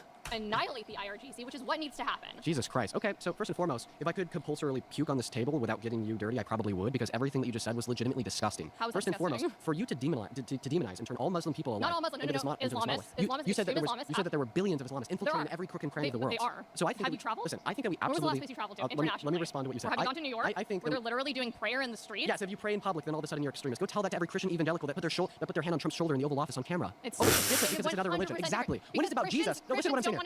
Listen to what I'm saying here. Wow. What I'm saying here. When it's about Jesus, Jewish people know go into every single country and try and take over. Oh, right, and that's why they're going into the West Bank. That's why they're going to Gaza. That's why they're going to Lebanon. Listen to what I'm saying here. Out of Gaza in 2005. Get your facts straight. And what's going on in the West Bank today? Hamas has literally been in charge of Gaza since 2005. And what's going on in the West Bank today? Recognized terrorist organization. And what's going on in the West Bank? Israel literally has backed out. When you have people, you have a tiny little country the size of New Jersey, Well, and every single country around attacking it. What do you think is going to happen? Let's hone this in. Well, what I wouldn't want to happen is like vapid war crimes. Do you like, think that Israel 25-mile radius? One moment. I don't think that any country has an inherent right to exist. I think that people have a right to self-determination. A country is a collective of people. Countries in and themselves are not moral entities. Explain I am explaining it to you. Let me speak. I don't want you to interrupt me. I want to answer your last question. You asked me a good one. You said, Dean, do you think that Israel has a right to exist? I think that question is incomprehensible. And the reason why I say that question is incomprehensible is because a state is not a body in which has rights. People are entities in which have rights. A collective of people collectively have a right to self-determination. But the social construct of a state and a government is just a figure of our imagination through the collective of civilization, not an entity in which has rights. How many Jewish people live in Palestine? I want to be able to respond to everything. How many Jewish people live in the 57 Muslim countries? Liz, what you're doing is you're attempting to overwhelm me with questions, which is a gish gallop. I want to ensure that I have proper time to go over every statement that has left your mouth, particularly the first statement that you made about the billions of Islamists calling them radical because they pray in public. Christians pray in public all the time. That's not why I call them radical because they pray in public. I call them radical because they literally say that they will not stop until Islam is in every single household in every country, and they have completely taken over. And you can see them say that everywhere. I think that every mainstream religion, wishes that everybody on earth agreed with not that at religion. all. No. Yes, of course they do. Let me explain to you why. Are you a Christian? I'm Jewish. Okay, here, listen. I'm gonna ask you a question to the Christians in the circle. Do you guys think that the only way to get to heaven is to have faith in the gospel? Jesus Christ. Amen. And now I want you to put your flag down, okay? If you don't want everybody to go to heaven. Everybody still has their flag up. What that tells me is that everybody with their flags up thinks that the only way to get to heaven is to be a Christian, okay? And they want everybody to go to heaven. What does this mean? They want everybody to be a Christian. So from this guest's line of argumentation, everybody with their flag up is a radical extremist, no different than the Islamists that want everybody alive to believe that. Okay, I have a question for the circle. All of the Christians in the circle, do you believe that if someone does not recognize Jesus Christ as their Lord and Savior, that they should be killed? No. Based. Islam does. So. Wait, so that's not what Dean was arguing, right? And also, by the way, there are radical and extreme interpretations of every single perspective. You can't specifically describe Islam to be that across the board. I agree that when you read the Quran and the Hadiths through a particularly fundamentalist scope, you could absolutely yield the conclusion that we should kill everybody that's not a Muslim, 110%. And I disagree with that fundamentalist interpretation of the Quran and the Hadiths. And I think the people who don't are crazy. But we do the same thing to the Christian Bible. When we look at the Christian Bible and we read it through a fundamentalist scope, well, then all of a sudden it is totally okay to own slaves because of Leviticus 25 verses 44 through 46. Genocide is totally fine sometimes because of 1 Samuel 15:3, and sometimes it's okay to impregnate kids because the historical representation of Mary's age under a fundamentalist scope is that Mary was around 13. And the reason why I'm giving you the fundamentalist interpretation of the Christian Bible isn't to shit on Christianity as a whole, but it's rather to say that when you read any religious text through that fundamentalist perspective, you can always yield grave immoralities like slavery, pedophilia, or killing people who disagree with you. But the thing is that a lot of Christians, alongside a lot of Muslims, don't hold to that fundamentalist interpretation of their respective religious texts that yield those grave immoralities and rather practice their religion in a quite benevolent way. The issue is you have people in Iran who are literally suffering, people who had to flee Iran 47 years ago, who are still suffering to this day, people all around the world, because the Islam extremists Iran I'm sorry, I just can't do this, dude. Still the issue is you have people in Iran who are literally suffering, people who had to flee Iran. She goes into, look at her do that. She keeps going into the frame. in a quite benevolent way. The issue is you have people in Iran who are literally suffering, people who had to flee Iran 47 years ago, who are still suffering to this day, people all around the world, because the Islam extremists, the ones who are also in charge of a lot of these countries, will kill you. They will behead you. They will do whatever they can to harm you if you do not believe with what they believe in, if you do not agree that the Prophet Muhammad is the one and only, Islam is the only religion, and that should be allowed in the world. So that's the thing. We are dealing with this today with Islam, and that's where the issue lies. Okay, we're going to stop there. We're out of time. Thank you. Let's take a breath and debate. Home for this one. Well, I'll give you credit. You're brave to pick me, so that's good. Or dumb. My surrounded claim.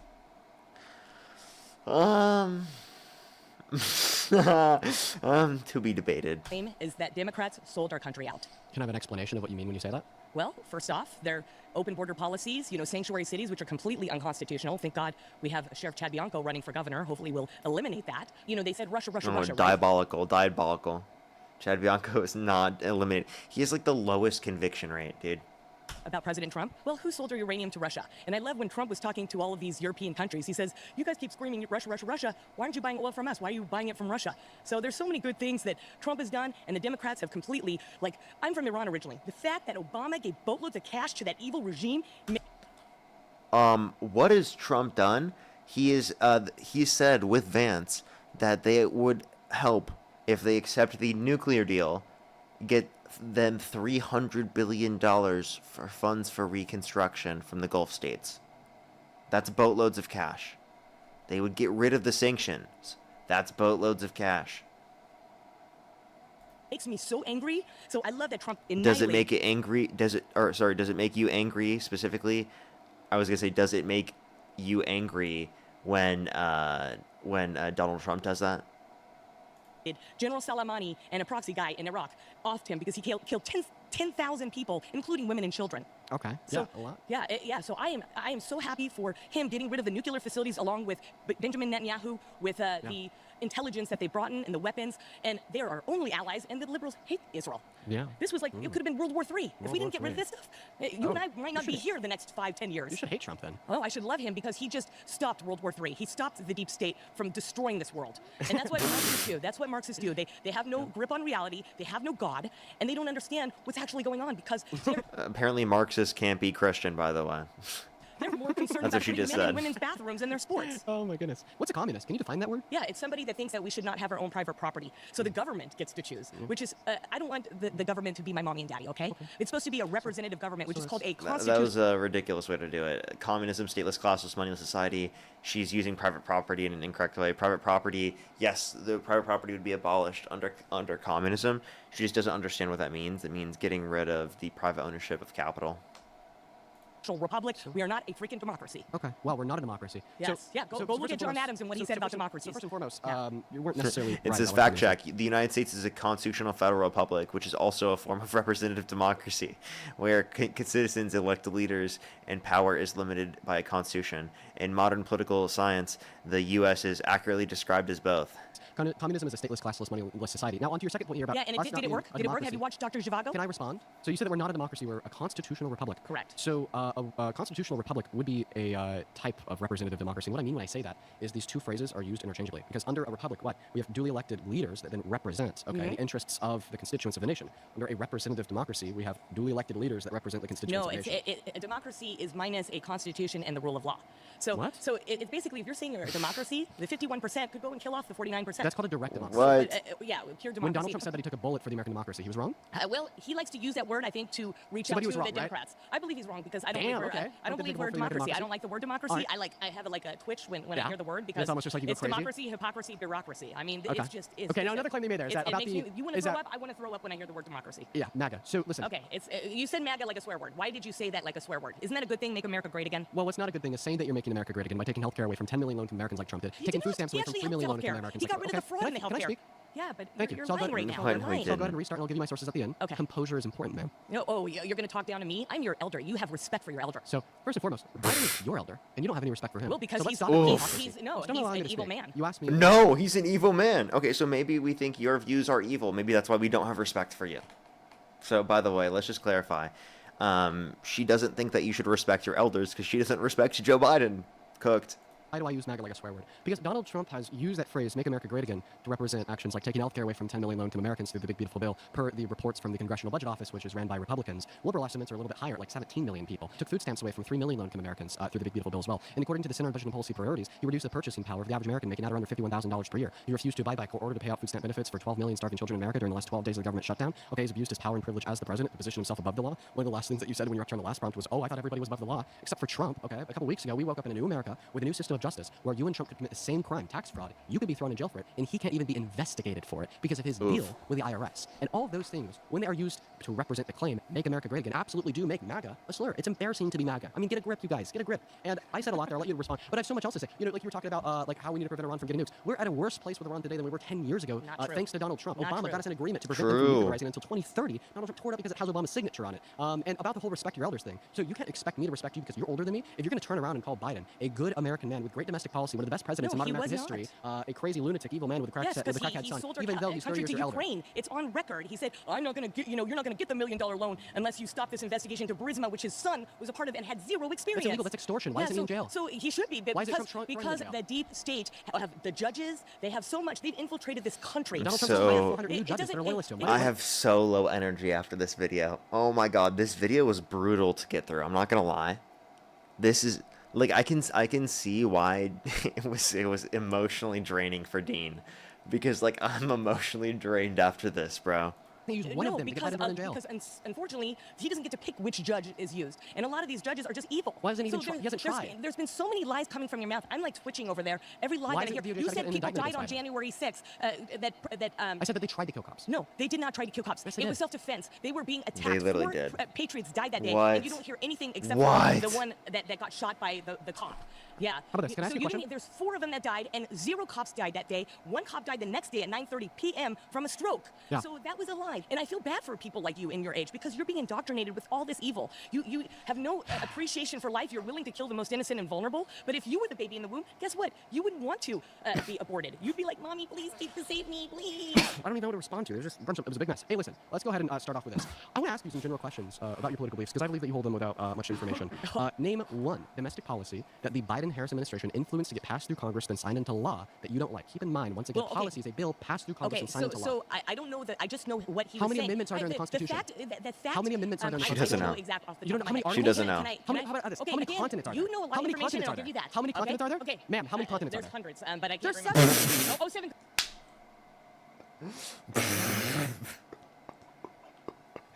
There's hundreds. There's actually hundreds, everybody. Oh my god, there's hundreds. Okay, there's hundreds of continents out there, actually. You see that? Hundreds, actually, okay. Yeah, dude, Dean was so right. She couldn't name a single policy that the Democrats passed that she dislikes. She couldn't name the amount of amendments in the Constitution. She said there were hundreds of continents. Bruv. Continents. I thought countries. Sorry, countries. I thought you were talking about countries. This is countries, continents, bro. I'm not doing an information war. I'm doing what I saw him do. He glorified a man on Women's Day. He's trying to destroy reality of men and women. That is a bad thing, and that's a Marxist thing. I think Dean should have asked her to name the continents. That would have been even funnier. So, you know, you're asking me all of these questions because you're trying to get me. Okay, yeah, I might not have all of these little things that you remember, but what I know is common sense. And Biden's administration is not common sense. They sold us out, just like Obama, giving money to our enemies instead of helping our allies like Israel, who was the only country to stand and take down those nuclear facilities that could have caused World War III. Let me finish. World War III, except for Israel. Israel was the only one. Donald Trump asked other countries to help because they were affecting them too, and they had their tail between their legs and did nothing. So, ma'am, the reason why I picked you to come up to the microphone knowing that it'd be a disaster is because I think that you are a very accurate representation of where the right is at today in modern political discourse and American politics. I think that you and many others are clueless people who don't know what they're talking about, have done no previous investigation or research into the American political system, can't even name a bill that Biden passed that you disagree with, yet you think he's a devil, and blame Obama for all of your problems, including the FBI, quote unquote, going into the J6 riots 4 years after his administration was over. And I think that it is very important for you, me, everybody in the circle, and everybody watching at home to start caring about the world that we live in, start caring about critical thought, and doing investigative research into our beliefs and why we believe them before our world has gone to this shit of baseless claims, propaganda, and just putrid nonsense that is highlighted in the mouths and brains of politicians, the president, and cable news. It's important for us to think critically, and that's something that I don't think you do. I think it's just straight up one word: projection. Left always projects. That's it. You're projecting all of your faults on me because I actually have life experience, which you don't have, and Oh I have my been God. a liberal. And I stepped out of that when I saw what they were doing with my child at school, who I pulled out and I'm homeschooling. I've been on the earth for my less years than you God. have, but I've done more with the years that I have. Okay, gotta stop there. Okay. Thank You you. didn't Let's give even them know a me to say that. let's give them a round of applause for trying. Oh gosh, Let's give that a round was of applause to Dean. horrible. Thank you, Dean. Take a breath. That you want to see in the center next time. And these people who believe in the Let's see what Dean said, Dan. I hate it so much, just seeing people be so lost in their delusion. And these people who believe in these things so undoubtedly, too, with such a high level of confidence, are morons. Well, Dean is the typical liberal man, and he will insult you when he's losing an argument. How many times did he insult me? We had to stop. I think that MAGA women often get mischaracterized as uneducated or that they're oppressed. And honestly, a lot of MAGA women have come from liberal backgrounds. They've taken a lot of thought into why they believe what they believe. We're all MAGA in our own unique ways, and I feel like people try to No, kind we're of put us not. in one sort of box. But I think MAGA is about being a free thinker and having some common sense. I hold on to this baseline assumption No, it's not. that although maybe not all humans are rational, all humans have the capacity to be rational to the extent required to unify as a nation politically over such obvious truths. Oh my gosh, dude. That was a fucking video, dude. That was a video, dude. That was a video. That was tough to get through, I'm not gonna lie. Dean did an amazing job. That's a lot to go through. It's honestly, like, I just want to be real. It's really easy from a reaction standpoint to be like, oh, this is what you should have done, this is what you should have done, and whatnot. But when you're put in a situation like that with a bunch of people around you, it's very, very difficult. Dean did a fantastic job. Fantastic job. Really, really happy for him. He deserves all the fucking, all the attention in the world for this. And he's getting a bunch. It has 4 million views within 4 days. 120,000 likes on YouTube and millions of views over all the different social platforms. I'm really, really happy for him. Thank you, everyone, for watching this video. If you want me to do more reactions like this, let me know in the comment section right now. Thank you, everyone, for watching the video, and I'll see everyone later.